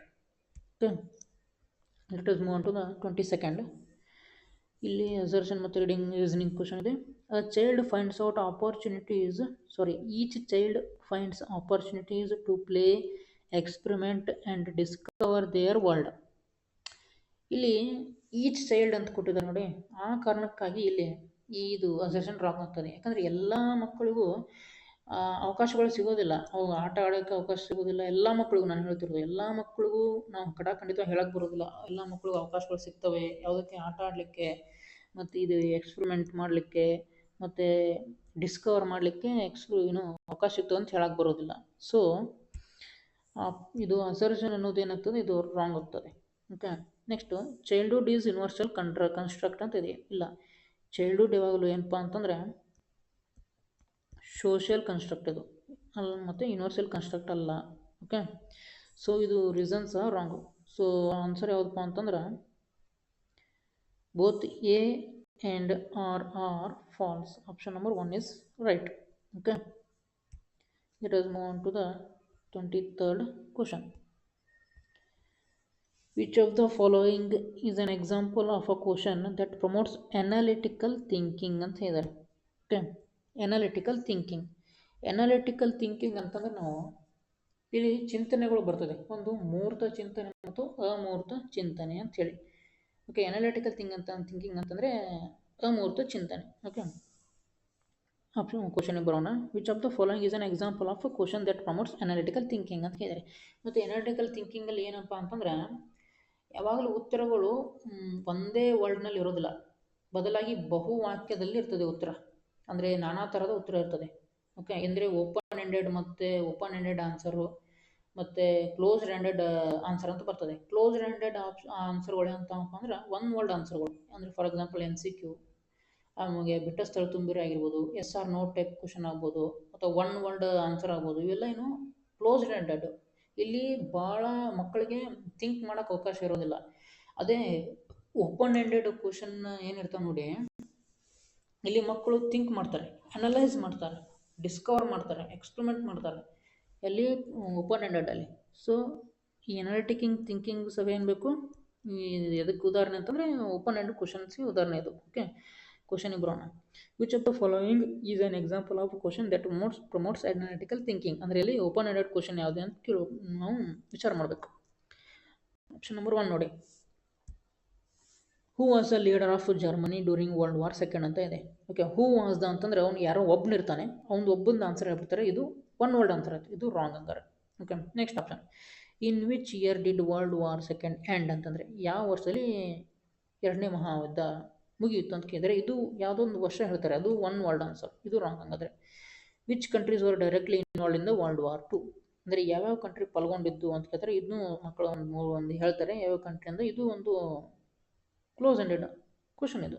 Next ನೋಡೋಣ, which factors contributed to the outbreak of world war 2. ಇಲ್ಲಿ ನಾನಾ ತರಹದ ಉತ್ತರಗಳು ಬರ್ತಾವೆ ನಮಗೆ. ಸೊ ಇದಕ್ಕೆ ಆನ್ಸರ್ ಯಾವುದಪ್ಪ ಅಂತಂದರೆ 23ನೇದ್ದು 4. Okay, let us move on to the 24th question. Okay, already ಇವಾಗ ಹೆಚ್ಚು ಕಮ್ಮಿ ಒಂದು 50 ನಿಮಿಷದ ಆಯಿತು ವಿಡಿಯೋ. ಸೊ ಇಲ್ಲಿವರೆಗೂ ನನ್ನ ಎಕ್ಸ್ಪ್ಲನೇಷನ್ ಏನಾದರೂ ನಿಮಗೆ ಅಂಡರ್ಸ್ಟ್ಯಾಂಡ್ ಆಗಿದ್ದರೆ, ಅಥವಾ ನಿಮ್ಮ ಕಡೆಯಿಂದ ಏನಾದರೂ ಸಜೆಷನ್ಸ್ ಇದ್ದರೆ ನಮಗೆ ಕಮೆಂಟ್ ಬಾಕ್ಸ್ನಲ್ಲಿ ತಿಳಿಸಿ. ಹಾಗೆ ಲೈಕ್ ಮಾಡಿ ಮತ್ತು ಸಬ್ಸ್ಕ್ರೈಬ್ ಮಾಡಿ. ಓಕೆ, 24th ಕ್ವಶನ್ ನೋಡೋಣ. While engaging students who are visually challenged, teachers should use dash which ಮತ್ತು dash. Okay, while engaging students who are visually challenged ಅಂತಂದರೆ ಅಂಧ ಮಕ್ಕಳು, ಟೀಚರ್ ಶುಡ್ ಯೂಸ್ ಅಂದರೆ ಅಂಧ ಮಕ್ಕಳಿಗೆ ಪಾಠ ಮಾಡುವಾಗ ನಾವು ಏನನ್ನು ಯೂಸ್ ಮಾಡಬೇಕು ಅಂತ ಕೇಳಿದ್ದಾರೆ. ಇಲ್ಲಿ ಅಂಧ ಮಕ್ಕಳಿಗೆ ಪಾಠ ಮಾಡುವಾಗ ನಾವೆಲ್ಲೂ ಬ್ರೈಲ್ ಲಿಪಿಯನ್ನು ಯೂಸ್ ಮಾಡ್ತಾರೆ, ಅಂದರೆ ಮುಟ್ಟಿ ಅವರು ಓದುವಂಥದ್ದು. Okay, frequency modulated transmission device option number 1 ಇದು ಯಾರಿಗೆ ಹೊಂದಪ್ಪ ಅಂತಂದರೆ ಶ್ರವಣ ದೋಷ ಇರುವಂಥ ಮಕ್ಕಳಿಗೆ ಫ್ರೀಕ್ವೆನ್ಸಿ ಮಾಡ್ಯುಲೇಟೆಡ್ ಟ್ರಾನ್ಸ್ಮಿಷನ್ ಯೂಸ್ ಮಾಡ್ತಾರೆ. ಸೊ ಇಲ್ಲಿ ಆಪ್ಷನ್ ನಂಬರ್ 1 ಮತ್ತು ಆಪ್ಷನ್ ನಂಬರ್ 4 ಹೋಗ್ತದೆ. ನೆಕ್ಸ್ಟ್ ಇಲ್ಲಿ ಬ್ರೈಲ್ ಎರಡು correct. Okay, teachers should use Braille which is a tactile system. Okay, option number 2 ನೋಡಿ. ಇಲ್ಲಿ ಟ್ಯಾಕ್ಟೈಲ್ ಸಿಸ್ಟಮ್ ಅಂತಂದರೆ ಆ system that can be felt by touching, ಅಥವಾ ಫೀಲ್ ಆಗಬೇಕು ಅವರಿಗೆ. ಈ ಟ್ಯಾಕ್ಟೈಲ್ ಸಿಸ್ಟಮ್ ಅಂದರೆ ಅದ್ರಿಗೆ ಫೀಲ್ ಆಗುವಂಥದ್ದು, ಮುಟ್ಟುವಂಥದ್ದು ಅಂತ ಅರ್ಥ. ಓಕೆ, ಸೊ ಆಪ್ಷನ್ ನಂಬರ್ 2 ಇದು ಕರೆಕ್ಟ್ ಆಗ್ತದೆ. ಮತ್ತು ಆಪ್ಷನ್ ನಂಬರ್ 3 ನೋಡಿದ್ರೆ ಏನು ಆಡಿಟರಿ ಸಿಸ್ಟಮ್ ಅಂತಂದರೆ ಇದು ಶ್ರವಣ ದೋಷಕ್ಕೆ ಸಂಬಂಧಪಟ್ಟಿಲ್ಲ. ಇಲ್ಲಿ ನಮ್ಮ ವಿಜುವಲಿ ಚಾಲೆಂಟ್ ಬಗ್ಗೆ ಮಾತಾಡ್ತಾ ಇದ್ದೀವಿ ನಾವು. Okay, so right option answer is option number 2. Okay, ಅದೇ ಒಂದು ವೇಳೆ ಅವರು ನಮಗೆ ಶ್ರವಣ ದೋಷ ಇರುವಂಥ ಮಕ್ಕಳಿಗೆ ಕೇಳಿದರೆ ಯಾವ ಆನ್ಸರ್ ಆಗ್ತಿತ್ತಪ್ಪ ಅಂತಂದರೆ ಆಪ್ಷನ್ ನಂಬರ್ 1 ಆಗ್ತಿತ್ತು. ಯಾವಾಗ frequency modulated transmission devices are on auditory system ಅಂತ ಯಾವಾಗ ಶ್ರವಣ ದೋಷದ ಬಗ್ಗೆ ಕೇಳಿದರೆ. ಇಲ್ಲಿ ನಮಗೆ ವಿಜುವಲಿ ಚಾಲೆಂಜ್ ಬಗ್ಗೆ ಕೇಳಿದ್ದಾರೆ. So option number 2 is correct. Okay, okay, let us move to the 25th question. You are a teacher who wants to encourage your students to think critically and creatively. Okay, creatively ಅಂದರೆ ರಚನಾತ್ಮಕದಿಂದ ಅವರು think ಮಾಡ್ಬೇಕಂತೇಳಿ ನೀವು ಅಂದ್ಕೊಳ್ತಿದ್ದಾರೆ ಯಾರು teacher ಆದವರು. Which of the following strategies is most likely to foster this type of thinking ಅಂತ ಕೇಳಿದ್ದಾರೆ. Okay, ಅಂದರೆ options ನೋಡೋಣ. Lecturing on the topic and providing students with detailed notes. ನೋಡಿ, ಲೆಕ್ಚರ್ ಕೊಡೋದ್ರಿಂದ ಅವರು ಕ್ರಿಯೇಟಿವಿಟಿ ಆಗೋದಿಲ್ಲ. ಇಲ್ಲಿ ಪ್ಯಾಸಿವ್ ಲರ್ನರ್ಸ್ ಅಂದರೆ ಬರೀ ರಿಸೀವ್ ಮಾಡ್ತಾರೆ ಅವರು ಲೆಕ್ಚರಿಂಗ್ ಮೆಥಡ್ನಲ್ಲಿ. And providing students detail notes ಕೊಡೋದ್ರಿಂದ ಅವರು ಕ್ರಿಯೇಟಿವಿಟಿ ಬೆಳೆಯೋದಿಲ್ಲ ಮಕ್ಕಳಲ್ಲಿ. Next, assigning a project in which students must memorise ಅಂತ ಅಂದರೆ ಮೊದಲೇ ರಾಂಗ್ ಇದು. ಆ್ಯಂಡ್ ಪ್ರೆಸೆಂಟ್ ಇನ್ಫಾರ್ಮೇಷನ್ ಅನ್ನೋ ಟಾಪಿಕ್ ಯಾವಾಗ ನಾವು ಮೆಮೊರೈಸ್ ಮಾಡೋಕ್ಕೆ ಹೇಳ್ಬಾರ್ದು ಅವ್ರಿಗೆ ಮಕ್ಕಳಿಗೆ ಭಯಪಟ್ಟು ಹಾಕೋಕ್ಕೆ ಹೇಳ್ಬಾರ್ದು. Next, providing students with open ended questions to come up with their own solutions. ಇಲ್ಲಿ ನೋಡಿ, ಓಪನ್ ಎಂಡೆಡ್ ಅಂತ ಅವಾಗಲೇ ಹೇಳಿದ್ದೇನೆ ಅಂದರೆ ಹಿಂದಿನ ಕ್ವಶನ್ಸಲ್ಲಿ. ಇದು ಅದಕ್ಕೆ ರೈಟ್ ಆನ್ಸರ್ ಆಗ್ತದೆ. ಯಾವ ಕ್ರಿಟಿಕಲಿ ಮತ್ತು ಓಪನ್ ಎಂಡೆಡ್ ಮತ್ತು ಕ್ರಿಯೇಟಿವ್ಲಿ ಥಿಂಕ್ ಮಾಡೋಕ್ಕೆ ಓಪನ್ ಎಂಡೆಡ್ ಕ್ವಶನ್ಸ್ ಏನಾಗ್ತದೆ ತುಂಬ ಹೆಲ್ಪ್ ಆಗ್ತದೆ. ಓಕೆ, ಇದು so option number 3 right answer. Giving students multiple choice tests to assess their knowledge. Multiple choice tests ಅಂತಂದ್ರೆ ಇದು ಸಹ ಒಂದು ಕ್ಲೋಸ್ ಎಂಡೆಡು. ಇಲ್ಲಿ ಅವರೇನು ಕ್ರಿಯೇಟಿವಿಟಿ ಅಷ್ಟೇನು ಕ್ರಿಯೇಟಿವ್ ಆಗಿ ಥಿಂಕ್ ಮಾಡೋದಿಲ್ಲ. So option number 3 is correct. Okay, let us move on to the 26th question. Which of the following is an example of assessment for students learning? Assessment for students learning. ಇಲ್ಲಿ ನೋಡಿ, ಇಲ್ಲಿ assessment for ಅಂತ ಇದೆ. ನಮಗೆ 3 ಥರದಂಥ assessment ಬರ್ತದೆ. ಒಂದನೇದು assessment for learning, ಆಮೇಲೆ assessment of learning, ಆಮೇಲೆ ಅಸೆಸ್ಮೆಂಟ್ ಆ್ಯಸ್ ಲರ್ನಿಂಗ್ ಅಂಥೇಳಿ. ಓಕೆ, ಇಲ್ಲಿ ಅಸೆಸ್ಮೆಂಟ್ ಫಾರ್ ಲರ್ನಿಂಗ್ ಅಂತಂದರೆ ಮಕ್ಕಳ ಕಲಿಕೆಯನ್ನು ಉನ್ನತಪಡಿಸಲು ಹೇಗೆ ನಾವು ನಮ್ಮ ಬೋಧನೆಯನ್ನು ಅಥವಾ ಬೋಧನಾ ಕ್ರಮಗಳನ್ನ ಏನು ಮಾಡ್ಬೋದು, ಉನ್ನತವಾಗಿ ಅಂದರೆ ಇನ್ನೊಂದು ಸ್ವಲ್ಪ ನಾವು ಇಂಪ್ರೂವ್ ಮಾಡ್ಕೋಬೋದು ಅಂತ ಏನಂತ ಹೇಳ್ತೈತೆ ನೋಡಿ, ಅದು ಅಸೆಸ್ಮೆಂಟ್ ಫಾರ್ ಲರ್ನಿಂಗ್. ಓಕೆ, ಅಂದರೆ ನಮ್ಮ ಬೋಧನಾ ಮೆಥಡ್ಗಳನ್ನ ನಾವು ಏನು ಮಾಡೋದು, ಉನ್ನತೀಕರಣ ಮಾಡ್ಕೊಳ್ಳೋದು ಅಂತೇಳಿ. ಅಂದರೆ ಇದು ಯಾವುದಕ್ಕೆ ಎಕ್ಸಾಂಪಲ್ಪ ಅಂತಂದರೆ ಫಾರ್ಮೇಟಿವ್ ಅಸೆಸ್ಮೆಂಟ್ ಅಂತ ಬರ್ತದೆ, ಅದಕ್ಕೆ ಇದು ಎಕ್ಸಾಂಪಲ್. ನೆಕ್ಸ್ಟ್ ಇನ್ನು ಅಸೆಸ್ಮೆಂಟ್ ಆಫ್ ಲರ್ನಿಂಗ್ ಅಂತಂದರೆ ಮಕ್ಕಳು ಹೇಗೆ ಕಲ್ತಿದ್ದಾರೆ ಅಂತ ನೋಡೋದು. ಫಾರ್ ಎಕ್ಸಾಂಪಲ್ ಇದಕ್ಕೆ ಎಕ್ಸಾಂಪಲ್ ಅಂದರೆ ಸಂಕಲನಾತ್ಮಕ, ಅಂದರೆ ಇಯರ್ ಎಂಡ್ ಎಕ್ಸಾಮ್ಸ್ ನೀಡ್ತಾವೆ ನೋಡಿ, ಸಮ್ಮೇಟಿವ್ ಅಸೆಸ್ಮೆಂಟ್ಸ್. ಅದು ಸಮ್ಮೇಟಿವ್ ಅಸೆಸ್ಮೆಂಟ್ ಆಗ್ಬೋದು, ಯೂನಿಟ್ ಟೆಸ್ಟ್ ಆಗ್ಬೋದು, ಈ ಥರ. ಅಂದರೆ ಮಕ್ಕಳ ಕಲಿಕೆ ಅಥವಾ ಮಕ್ಕಳು ಹೇಗೆ ಕಲ್ತಿದ್ದಾರೆ ಅಂತ ನೋಡೋದು ಅಸೆಸ್ಮೆಂಟ್ ಆಫ್ ಲರ್ನಿಂಗ್. ನೆಕ್ಸ್ಟ್ ಇನ್ನು ಅಸೆಸ್ಮೆಂಟ್ ಆ್ಯಸ್ ಲರ್ನಿಂಗ್ ಅಂತಂದರೆ ಈ ಸೆಲ್ಫ್ ರೆಗ್ಯುಲೇಟೆಡ್ ಅಸೆಸ್ಮೆಂಟ್ ಅಂತ ಇದು. ಅಂದರೆ ಶಿಕ್ಷಕರು ತಮ್ಮನ್ನು ತಾವು ಅಸೆಸ್ಮೆಂಟ್ ಮಾಡ್ಕೊಳ್ಳೋದು. ಅಂದರೆ ನಮ್ಮ ಬೋಧನೆ ಅವ್ರಿಗೆ ಎಲ್ಲಿವರೆಗೂ ಅವ್ರಿಗೆ ಮುಟ್ಟಿದೆ ಅಂತೇಳಿ, ಎಲ್ಲಿವರೆಗೂ ಮುಟ್ಟಿದೆ ಮತ್ತು ಅದನ್ನು ನಾವು ಹೇಗೆ ಮುಂದಿನ ದಿನಗಳಲ್ಲಿ ನಾವು ಚೇಂಜ್ ಮಾಡ್ಕೋಬೋದು, ಇನ್ನೂ ಉನ್ನತ ಮಾಡ್ಕೋಬೋದು ಅಂತೇಳಿ ಅರ್ಥ. ಓಕೆ, ಇನ್ನೊಮ್ಮೆ ಹೇಳ್ತೀನಿ. ಅಸೆಸ್ಮೆಂಟ್ ಫಾರ್ ಲರ್ನಿಂಗ್ ಅಂತಂದರೆ ಫಾರ್ಮೇಟಿವ್ ಅಸೆಸ್ಮೆಂಟ್ಗೆ ಉದಾಹರಣೆ. ಅಂದರೆ ಅವರ ಕಲಿಕೆಯನ್ನು ಇನ್ನೂ ಉನ್ನತ ಮಾಡ್ಕೊಳ್ಳೋಕ್ಕೆ ಹೇಗೆ ನಾವು ಮೆಥಡ್ಗಳನ್ನ ಅಥವಾ ಟೀಚಿಂಗ್ ಲರ್ನಿಂಗ್ ಮೆಟೀರಿಯಲ್ಗಳನ್ನ ಉಪಯೋಗ ಮಾಡ್ಕೋಬೋದು ಅನ್ನೋದಕ್ಕೆ assessment for learning. Assessment of ಅಂತಂದರೆ ಸಮ್ಮಟಿವ್ ಟೆಸ್ಟು, ಈ ಥರ. ಅಂದರೆ ಅವ್ರ ಕಲಿಕೆ ಹೇಗೆ ಆಗಿದೆ ಅಂತ ನೋಡ್ಕೊಳ್ಳೋದಕ್ಕೆ, ಟೆಸ್ಟ್ ಮಾಡೋದಕ್ಕೆ. ಅಸೆಸ್ಮೆಂಟ್ ಆ್ಯಸ್ ಅಂತಂದರೆ ಇದು ಸೆಲ್ಫ್ ರೆಗ್ಯುಲೇಟೆಡ್, ಅಂದರೆ ಟೀಚರ್ಗಳು ಏನು ಮಾಡೋದು, ಸೆಲ್ಫ್ ಅಸೆಸ್ಮೆಂಟ್ ಮಾಡ್ಕೊಳ್ಳೋದು. ಓಕೆ, ಅದು ಅಸೆಸ್ಮೆಂಟ್ ಆ್ಯಸ್ ಲರ್ನಿಂಗ್. ಓಕೆ, ಇದ್ರ ಬಗ್ಗೆ ಇನ್ನೂ ಡೀಟೇಲಾಗಿ ನಾನು ಎಕ್ಸ್ಪ್ಲೇನ್ ಮಾಡ್ತೀನಿ. ಇಲ್ಲಿ ಜಸ್ಟ್ ಸುಮ್ಮನೆ ಬ್ರೀಫಾಗಿ ಎಕ್ಸ್ಪ್ಲೇನ್ ಮಾಡಿದ್ದೀನಿ. ನೆಕ್ಸ್ಟ್ ಇಲ್ಲಿ ಕ್ವಶನ್ ಬರೋಣ. Which of the following is an example of assessment for students learning ಅಂತ ಕೇಳಿದ್ದಾರೆ. ಅಂದರೆ ಫಾರ್ಮೇಟಿವ್ ಅಸೆಸ್ಮೆಂಟ್ ಯಾವುದು ಅಂತ ನೋಡ್ಬೇಕು ನಾವಿಲ್ಲಿ. rubric given to students at the beginning of a project outlining what they need to do to achieve certain grade ಇದು wrong. ಆಮೇಲೆ final exam that covers all material learn throughout the term. ಅಂದರೆ ಇದು final exam ಅಂತಂದರೆ ನಾವು ಇವಾಗ ಹೇಳಿದ್ನಲ್ಲ summative ಅಸೆಸ್ಮೆಂಟ್ಗೆ, ಅಂದರೆ ಇದು ಅಸೆಸ್ಮೆಂಟ್ ಆಫ್ ಲರ್ನಿಂಗ್ ಎಕ್ಸಾಂಪಲ್ ಅದು. ಓಕೆ, ನೆಕ್ಸ್ಟ್ ನೋಡೋಣ. Quiz and brainstorming at the beginning of a class to check for prior knowledge. ಹಾಂ, ಇದು ಕರೆಕ್ಟ್ ನೋಡಿ. ಯಾವುದು 26ನೇದು ಆಪ್ಷನ್ ನಂಬರ್ 3. ಓಕೆ, ಅಂದರೆ ಈಗ ನೋಡಿ, ಅಸೆಸ್ಮೆಂಟ್ ಫಾರ್ ಲರ್ನಿಂಗ್ ಅಂತಂದರೆ ಫಾರ್ಮೇಟಿವ್ ಅಸೆಸ್ಮೆಂಟ್ ಅಂತ ಹೇಳಿದೆ ನಾನು. ಅಂದರೆ ಅವರು ಕಲಿಕೆಯನ್ನು ಉತ್ತಮಗೊಳಿಸ್ಕೊಳ್ಳೋಕ್ಕೆ ನಮ್ಮ ಮೊದಲಿಗೆ ಅವ್ರ ಪ್ರಿಯರ್ ನಾಲೆಜ್, ಅವ್ರ ಪೂರ್ವಜ್ಞಾನ ಏನಿದೆ ಅಂತ ಮೊದಲು ನಾವು ತಿಳ್ಕೊಬೇಕು. ಅದರ ತಕ್ಕಂಗೆ ನಾವು ಏನು ಮಾಡಬೇಕು, ನಾವು ನಮ್ಮ ನ್ಯೂ ಕಾನ್ಸೆಪ್ಟನ್ನು ಅದಕ್ಕೆ ಪ್ರಿಯರ್ ನಾಲೆಜ್ ಮತ್ತು ಈಗ ನ್ಯೂ ಕಾನ್ಸೆಪ್ಟನ್ನು ಎರಡನ್ನೂ ಕನೆಕ್ಟ್ ಮಾಡಿ ಹೇಳಬೇಕು. ಓಕೆ, ಆ ಕನೆಕ್ಟ್ ಮಾಡ್ಬೇಕಂತಂದರೆ ನಮ್ಮ ಮೊದಲೇ ಅವ್ರ ಪೂರ್ವಜ್ಞಾನ ಏನಿದೆ ಅಂತ ತಿಳ್ಕೊಬೇಕು ನಾವು. ಅವ್ರ ಪೂರ್ವಜ್ಞಾನ ಏನಿದೆ ಅಂತ ಹೆಂಗೆ ಗೊತ್ತಾಗ್ತದೆ ನಮಗೆ?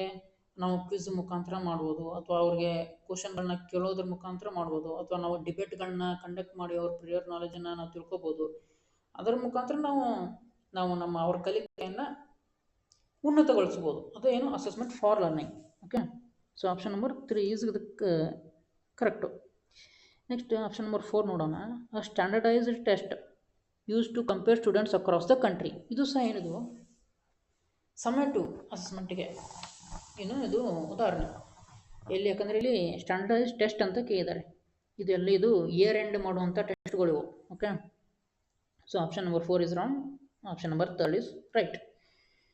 Okay, let us move on to the 27th question. As compared to boys, girls have an innate tendency to be affected more as compared to boys, girls have an innate tendency to be affected more by social and cultural factors. Okay ಇದೊಂಥರ ನಾವು ಏನು correct ಅಂತ ಅನ್ಕೋಬೋದು. ಅಂದರೆ ಬಾಯ್ಸಿಗೆ compare ಮಾಡಿದರೆ girls ತುಂಬ caring ಆಗಿರ್ತಾರೆ, sensitive ಆಗಿರ್ತಾರೆ, ಅಂದರೆ ಕರುಣೆ ಅವ್ರಲ್ಲಿ ಜಾಸ್ತಿ ಇರ್ತದೆ ಅಂತ ಹೇಳ್ಬೋದು. ಅಂದರೆ ಮದರ್ಲಿ ನೇಚರ್ ಭಾಳ ಇರ್ತದೆ ಅಂತ ಹೇಳ್ಬೋದು. ಇದೇ ಕಾರಣಕ್ಕೋಸ್ಕರ ಅವ್ರನ್ನ ಈ ಪ್ರೈಮರಿ ಕ್ಲಾಸಸ್ ಇರ್ತವೆ ನೋಡಿ, ಅಂದರೆ LKG UKG balwadi, nursery, play homes, ಇಲ್ಲೆಲ್ಲ ಏನು ಮಾಡ್ತಿರ್ತಾರೆ, ಹೆಚ್ಚಾನೆಚ್ಚು ಫಿಮೇಲ್ ಟೀಚರ್ಸನ್ನು ಏನು ಮಾಡ್ತಾರೆ ಅಲ್ಲಿ ನೇಮಕ ಮಾಡ್ಕೊಂಡಿರ್ತಾರೆ. ಯಾಕಂದರೆ ಅವರಲ್ಲಿ ಒಂದು ಮದರ್ಲಿ ನೇಚರ್ ಇರುತ್ತೆ, ಕರುಣೆ ಅನ್ನೋದಿರುತ್ತೆ, ಸೆನ್ಸಿಟಿವ್ ಕೇರಿಂಗ್ ನೇಚರ್ ಇರುತ್ತೆ ಅಂತ ಅರ್ಥ. ಓಕೆ, ಇದನ್ನು ನಾವು ಅಸರ್ಷನ್ನ ನಾವು ರೈಟ್ ಅಂತ ಅನ್ಕೋಬೋದು. ನೆಕ್ಸ್ಟ್ ಇಲ್ಲಿ ರೀಸನ್ ನೋಡೋಣ. Girls are genetically more sensitive, ಇಲ್ಲಿ ಜೆನೆಟಿಕಲಿ ಅಂತ ಯೂಸ್ ಮಾಡಿದ್ದಾರೆ. Okay, genetically more sensitive and emotionally weaker than boys, making it more likely for them to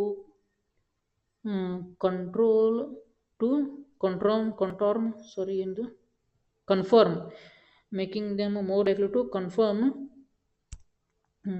to social expectations ಇದ್ದಾರೆ. ಓಕೆ, ಇದು ಇಲ್ಲಿ ನೋಡಿ ರೀಸನಿಂಗು ರಾಂಗ್ ಆಗ್ತದೆ. ಯಾಕಂದರೆ ಇಲ್ಲಿ ಜೆನೆಟಿಕಲಿ ಅಂತಂದರೆ ಅನುವಂಶತೆ, ಅಂದರೆ ಅವರು ಏನು ಇನ್ಹೆರಿಟೆಡ್ ಆಗಿರೋದಿಲ್ಲ, ಅಂದರೆ ಅವ್ರ DNA ದಲ್ಲಿ ಅವ್ರು ಮೂರು ಸೆನ್ಸಿಟಿವ್ ಇರ್ತಾರೆ ಅಥವಾ ಎಮೋಷ್ನಲಿ ವೀಕರ್ ಇರ್ತಾರೆ ಅಂತ ಬಂದಿರೋದಿಲ್ಲ.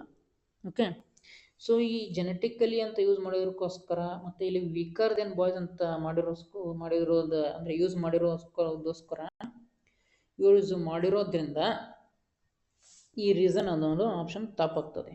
ಓಕೆ, ಸೊ ನಮಗೆ ರೈಟ್ ಆನ್ಸರ್ ಬಂದ್ಬಿಟ್ಟಿಲ್ಲಿ ಅಸರ್ಷನ್ ರೈಟ್ ಇದೆ ಆ್ಯಂಡ್ ರೀಸನ್ ರಾಂಗ್ ಇದೆ. So option number 4 is right. Okay, next 28th question. Assertion ನೋಡೋದಾದರೆ 12-year Amana gets scared every time the teacher asks her to answer or solve the maths problem on blackboard because she fears that the teacher will scold her and she would be embarrassed. ಅಂದರೆ ಆ ಅಮ್ಮಣ್ಣ ಅನ್ನೋದು ಅವ್ರಿಗೆ ಹೆದರಿಕೆ ಆಗ್ತದೆ. ಯಾವಾಗ ಅಂತಂದರೆ teacher ಏನಾದರೂ maths ಪ್ರಾಬ್ಲಮ್ನ board ಹತ್ರ ಕರೆಸಿ ಸಾಲ್ವ್ ಮಾಡೋಕ್ಕೆ ಹೇಳಿದಾಗ. ಯಾಕಂದರೆ ಅವ್ರು ಏನು ಹೆದರ್ತಾರಪ್ಪ ಅಂದರೆ ಅವರು ನನ್ನ ಬೈಬೋದು ಅಥವಾ ಬಡಿಬೋದು ಅಂಥೇಳಿ, ಶಿಕ್ಷೆ ಕೊಡ್ಬೋದು ಅಂಥೇಳಿ ಅವ್ರಿಗೆ, ಮತ್ತು ಶಿಕ್ಷೆ ಕೊಟ್ಟರೆ ಅವ್ರಿಗೆ ಅಸಹ್ಯ ಆಗ್ತದೆ ಅಂಥೇಳಿ ಅವಳು ಹೆದರ್ತಾರೆ. ಯಾರು? ಅಮ್ಮನ. ಓಕೆ, ಅಸರ್ಷನ್ ಓಕೆ ಇಟ್ಕೊಳ್ಳೋಣ. ನೆಕ್ಸ್ಟ್ ನೋಡೋಣ. when students feel anxious their learning is adversely affected. Okay, ಯಾವಾಗ ಅವರು ಹೆದರಿಕೆ ಅವ್ರಿಗೆ ಉಂಟಾಗ್ತದೆ ಅಥವಾ ಹೆದರಿಕೆ ವಾತಾವರಣ ಅವ್ರಿಗೆ ಉಂಟಾಗ್ತದೆ ನೋಡಿ, ಅವಾಗ ಆಟೋಮೆಟಿಕಲಿ ಅವರು ಲರ್ನಿಂಗ್ ಏನಾಗ್ತದೆ, ಅಫೆಕ್ಟ್ ಆಗ್ತದೆ. ಓಕೆ, ಸೊ ಇಲ್ಲಿ both A and R true and R is correct explanation of A. So option number 2 is right. Okay, ಯಾವಾಗಲೂ ಅವ್ರಿಗೆ ಖುಷಿಯ ವಾತಾವರಣ ಇರಬೇಕು. ಓಕೆ, ಆ ಹುಡುಗರು ಯಾವಾಗಲೂ ಇನ್ಕ್ಲೂಷನ್ ಫೀಲ್ ಮಾಡಬೇಕು, ಇನ್ಕ್ಲೂಡೆಡ್ ಅಂತ ಫೀಲ್ ಮಾಡಬೇಕು. ಓಕೆ, ಅವಾಗ ಮಾತ್ರ ಅವರು ಕಲಿಕೆಯಲ್ಲಿ ಮುಂದುವರಿಸಲು ಅಥವಾ ಮುಂದುವರಿಯಲು ಸಾಧ್ಯ. ಸೊ 28ನೇದಕ್ಕೆ option number 2 is right. Let us move on to the next question. 29th. A teacher wants to enable meaningful and analytical learning in her class by providing opportunities for students to connect their prior knowledge to new concepts. Which of the following teaching strategies would be most effective? Okay, ಅಂದರೆ ಇಲ್ಲಿ ನೋಡಿ ಪ್ರಿಯರ್ ನಾಲೆಜನ್ನು new ಕಾನ್ಸೆಪ್ಟಿಗೆ connect ಮಾಡ್ಬೇಕು ಅಂತಿದ್ದಾರೆ. Okay, ಅಂದರೆ ಇಲ್ಲಿ ಅವ್ರು ಎಂಥ questions ಕೇಳಬೇಕಪ್ಪ ಅಂದ್ರೆ ಓಪನ್ ಎಂಡೆಡ್ ಕ್ವಶನ್ಸನ್ನು ಕೇಳಬೇಕು. ಅವ್ರ ಎಕ್ಸ್ಪೀರಿಯೆನ್ಸನ್ನು ಶೇರ್ ಮಾಡೋಕ್ಕೆ ಅವ್ರಿಗೆ ಸೂಚನೆ ಕೊಡಬೇಕು. ಓಕೆ, ಆ ಥರದ ಆಪ್ಷನ್ ಯಾವ್ದು ನೋಡೋಣ. ಆಪ್ಷನ್ ನಂಬರ್ 1 ನೋಡೋಣ. Providing students with step by step guide to on how to complete the task related to a new material. ಇಲ್ಲ, ಸ್ಟೆಪ್ ಬೈ ಸ್ಟೆಪ್ ಅವ್ರಿಗೆ ಗೈಡ್ ಕೊಡಬಾರ್ದು, ಅಲ್ಲಿ ಅವ್ರಿಗೆ ಅನಾಲಿಟಿಕಲ್ ಥಿಂಕಿಂಗ್ ಅವಕಾಶ ಇರೋದಿಲ್ಲ. Lecturing on a new material and providing students with list of key terms to memorise. ಇಲ್ಲಿ memorise ಅಂತ ಬಂದರೆ ಇದು ರಾಂಗು. ಲೆಕ್ಚರಿಂಗ್ ಮೆಥಡಲ್ಲಿ ಅವರಿಗೆ ಅನಾಲಿಟಿಕಲ್ ಥಿಂಕಿಂಗ್ ಮಾಡೋಕ್ಕೆ ಅವಕಾಶ ಇರೋದಿಲ್ಲ. Assign students to read the textbook chapter and answer the questions at the end. ಇದು ಅಲ್ಲಿ ಅನಾಲಿಟಿಕಲ್ ಥಿಂಕಿಂಗ್ ಬರೋದಿಲ್ಲ. ಯಾಕಂತಂದರೆ ಚಾಪ್ಟರ್ನಲ್ಲಿರುವಂಥದ್ದನ್ನೇ ಪ್ಯಾಸೇಜ್ ಓದಿ ಅಲ್ಲಿ ಆನ್ಸರ್ ಮಾಡಬೇಕಾಗಿರ್ತದೆ. ಎಟ್ ದಿ ಎಂಡ್ ಇರ್ತಾವಲ್ಲ ಕ್ವಶನ್ಸು, ಅದಕ್ಕೆ ಆನ್ಸರ್ ಮಾಡಬೇಕಾಗಿರ್ತದೆ. ಇಲ್ಲಿ ಅನಾಲಿಟಿಕಲ್ ಥಿಂಕಿಂಗಲ್ಲಿ ಏನು ಬರೋದಿಲ್ಲ. ಆಮೇಲೆ ಆ students to share their own experience related to new material and then connect them to topic. ನೋಡಿ, ಇಲ್ಲಿ ಎಕ್ಸ್ಪೀರಿಯನ್ಸ್ನ ಶೇರ್ ಮಾಡೋಕ್ಕೆ ಹೇಳ್ತಿದ್ದಾರೆ. ಸೊ ಇಲ್ಲಿ ಏನಾಗ್ತದೆ ಅಂತಂದರೆ ಎಕ್ಸ್ಪೀರಿಯನ್ಸ್ ಶೇರ್ ಮಾಡತ್ತಾರಪ್ಪ ಅಂದರೆ ಅವರ ಪ್ರಿಯರ್ ನಾಲೆಜನ್ನು ಅವರು ತಿಳ್ಕೊಳ್ತಿದ್ದಾರೆ, ಯಾರು ಶಿಕ್ಷಕರು, ಮತ್ತು ಅದನ್ನು ನ್ಯೂ ಕಾನ್ಸೆಪ್ಟ್ಗೆ ಕನೆಕ್ಟ್ ಮಾಡ್ತಿದ್ದಾರೆ. So option number 4 is right. Okay, let us move on to the last but not the least question, 30th. Okay, in an inclusive classroom the teacher, ಅಂದರೆ ಸಮನ್ವಯ ಶಿಕ್ಷಣದ ಕ್ಲಾಸ್ನಲ್ಲಿ ಟೀಚರ್ ಹೆಂಗಿರಬೇಕು ಅಂತ. Tries to encourage children to do better by promoting competitive spirit. Okay, ಇದು wrong. Identifies deficits in children and correctly labels them, ಅಂದರೆ ಅವ್ರ ಕುಂದುಕೊರತೆಗಳನ್ನ identify ಮಾಡಿ ಅವ್ರನ್ನ ಲೇಬಲ್ ಮಾಡೋದು. ಅಂದರೆ ಇವನು ದಡ್ಡ, ಇವನು ಜಾಣ, ಇವನು ಕಲಿಕೆಯಲ್ಲಿ ಹಿಂದುಳಿದವ ಅಂಥೇಳಿ ಲೇಬಲ್ ಮಾಡೋದು, ಇದು ರಾಂಗು. ಓಕೆ, ಆಮೇಲೆ segregates children based on differing academic capabilities. Segregating ಅಂತ ಇದೆ, A division, B division, C division ಮಾಡಿ ಎ ಡಿವಿಷನಲ್ಲಿ ಪೂರ್ತಿ ಜಾನ್ ಇದ್ದವ್ರನ್ನ, ಬಿ ಡಿವಿಷನಲ್ಲಿ ಮಧ್ಯಮದಲ್ಲಿದ್ದವ್ರನ್ನ, ಸಿ ಡಿವಿಷನಲ್ಲಿ ಕಲಿಕೆಯಲ್ಲಿ ಹಿಂದುಳಿದವ್ರನ್ನ ಹಾಕೋದ್ರಿಂದ ಮಕ್ಕಳ ಕಲಿಕೆಯಲ್ಲಿ ಏನಿರ್ತದೆ ಪ್ರಭಾವ ಬೀರ್ತದೆ. ಓಕೆ, ಇದು ಅಲ್ಲ. ಆಮೇಲೆ modifies the curriculum and pedagogical strategies to suit varied needs of children, ಅಂದರೆ ಇಲ್ಲಿ ಇಂಡಿವಿಜುವಲೈಸ್ಡ್ ಟೀಚಿಂಗ್ ಬಗ್ಗೆ ಮಾತಾಗ್ತಿದೆ. ಅಂದರೆ ಅವರ ಮೆಂಟಲ್ ಎಬಿಲಿಟಿಗೆ ತಕ್ಕಂಗೆ, ಕಾಗ್ನಿಟಿವ್ ಡೆವಲಪ್ಮೆಂಟ್ಗೆ ತಕ್ಕಂಗೆ ಅವ್ರಿಗೆ ಏನು ಮಾಡಬೇಕು, ನಾವು ಏನು ಮಾಡಬೇಕಪ್ಪ ಅಂತಂದರೆ ಕರಿಕ್ಯುಲಮ್ನ ಡಿಸೈಡ್ ಮಾಡಬೇಕು ಅಥವಾ ಮಾಡಿಫೈ ಮಾಡಬೇಕು. ಆಮೇಲೆ ನಮ್ಮ ಬೋಧನಾ ಕ್ರಮಗಳನ್ನ ಚೇಂಜ್ ಮಾಡ್ಕೋಬೇಕು ಅಂತ ಹೇಳಿದೆ. ಓಕೆ, ಇದೆಲ್ಲ ಏನು ಯಾವುದ್ರ ಲಕ್ಷಣ ಅಂತಂದರೆ ಇನ್ಕ್ಲೂಸಿವ್ ಕ್ಲಾಸ್ ರೂಮ್ನ ಲಕ್ಷಣ ಇವೆಲ್ಲ. So option number 4 is right on. Okay okay, ಇದು ಲಾಸ್ಟ್ ಕ್ವಶನ್ನು. ಓಕೆ, ನಾನು ಇಲ್ಲಿವರೆಗೂ ಕನ್ನಡದಲ್ಲಿ ನನ್ನ ಕೈಲಾದಷ್ಟು ಕನ್ನಡದಲ್ಲಿ ಎಕ್ಸ್ಪ್ಲೇನ್ ಮಾಡೋಕ್ಕೆ ಟ್ರೈ ಮಾಡಿದ್ದೀನಿ. ಸೊ ಯಾವುದಾದ್ರೂ ಒಂದು ಕ್ವಶನ್ನಲ್ಲಿ ಏನಾದರೂ ತಪ್ಪಾಗಿ ಎಕ್ಸ್ಪ್ಲೇನ್ ಮಾಡಿದರೆ ಆ ಕ್ವಶನ್ನ ಕಮೆಂಟ್ ಬಾಕ್ಸ್ನಲ್ಲಿ ಹೇಳಿ. ಅದರ ಬಗ್ಗೆ ನಾನು ಇನ್ನೊಂದು ಸ್ವಲ್ಪ ಅಧ್ಯಯನ ಮಾಡಿ ನೆಕ್ಸ್ಟ್ ವಿಡಿಯೋದಲ್ಲಿ ಎಕ್ಸ್ಪ್ಲೇನ್ ಮಾಡೋಕ್ಕೆ ಟ್ರೈ ಮಾಡ್ತೀನಿ. ಆಮೇಲೆ ನಾನು ಯಾವಾಗಾದರೂ ಒಂದು ಕ್ವಶನ್ಗೆ ತಪ್ಪಾಗಿ ಆನ್ಸರ್ ಮಾಡಿದರೆ ಅದನ್ನೂ ಸಹ ಕಮೆಂಟ್ ಬಾಕ್ಸ್ನಲ್ಲಿ ತಿಳಿಸಿ. ಅದನ್ನೂ ಸಹ ಮುಂದಿನ ವಿಡಿಯೋದಲ್ಲಿ ಇನ್ನು ಡಿಸ್ಕಸ್ ಮಾಡೋಣ. ಆಮೇಲೆ ನಾನು ಬಿಗಿನಿಂಗಲ್ಲಿ ಹೇಳಿದ ಹಾಗೆ ಈ ಮುಂಬರುವ ದಿನಗಳಲ್ಲಿ ನಾನು ಈ ಕರ್ನಾಟಕ TET ಮತ್ತು ಸೆಂಟ್ರಲ್ TET ಈ ಸಂಬಂಧಪಟ್ಟಂಥ ಈ ಎಕ್ಸಾಮ್ಗಳಿಗೆ ಸಂಬಂಧಪಟ್ಟಂಥ ಕನ್ನಡ ಪೆಡಗಾಜಿ ಆಗಿರ್ಬೋದು, ಇಂಗ್ಲೀಷ್ ಪೆಡಗಾಜಿ ಆಗಿರ್ಬೋದು, ಮತ್ತು ಚೈಲ್ಡ್ ಡೆವಲಪ್ಮೆಂಟ್ ಆ್ಯಂಡ್ ಪೆಡಗಾಜಿ ಆಗಿರ್ಬೋದು, ಆಮೇಲೆ ಸೈನ್ಸ್ ಆ್ಯಂಡ್ ಮ್ಯಾಥ್ಸ್ ಕ್ಲಾಸ್ಗಳ ಸಂಬಂಧಪಟ್ಟಂಥ ವಿಡಿಯೋಗಳನ್ನ ಅಪ್ಲೋಡ್ ಮಾಡ್ತೀನಿ. ಸೊ ನನ್ನ ಒಂದು ಚಾನಲ್ಗೆ ಸಬ್ಸ್ಕ್ರೈಬ್ ಆಗಿ, ಮತ್ತು ಈ ಒಂದು ನನ್ನ ಎಕ್ಸ್ಪ್ಲನೇಷನ್ ನಿಮಗೆ ಇಷ್ಟ ಆಗಿದ್ದರೆ ಲೈಕ್ ಮಾಡಿ, ಮತ್ತು ನಿಮ್ಮ ಫ್ರೆಂಡ್ಸ್ ಜೊತೆ ಶೇರ್ ಮಾಡ್ಕೊಳ್ಳಿ ಅಂತ ಹೇಳ್ತಾ ಈ ವಿಡಿಯೋನ ಇಲ್ಲೇ ಮುಗಿಸೋಣ. ಮತ್ತು ನೆಕ್ಸ್ಟ್ ಮುಂದಿನ ವಿಡಿಯೋಲ್ಲಿ ಸಿಗೋಣ ಅಂತ ಹೇಳ್ತಾ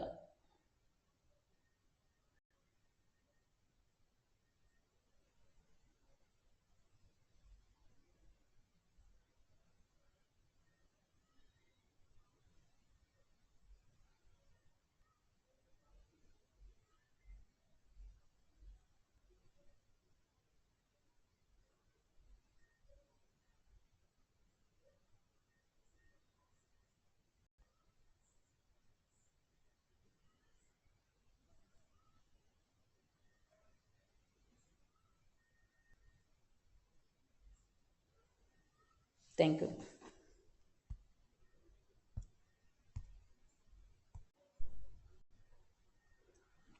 ಓಕೆ, ಈ ಒಂದು ವಿಡಿಯೋ ನಿಮಗೆ ಇಷ್ಟ ಆಗಿದ್ದರೆ ಲೈಕ್ ಮಾಡಿ, ಮತ್ತು ನಿಮ್ಮ ಫ್ರೆಂಡ್ಸ್ ಜೊತೆ ಶೇರ್ ಮಾಡ್ಕೊಳ್ಳಿ.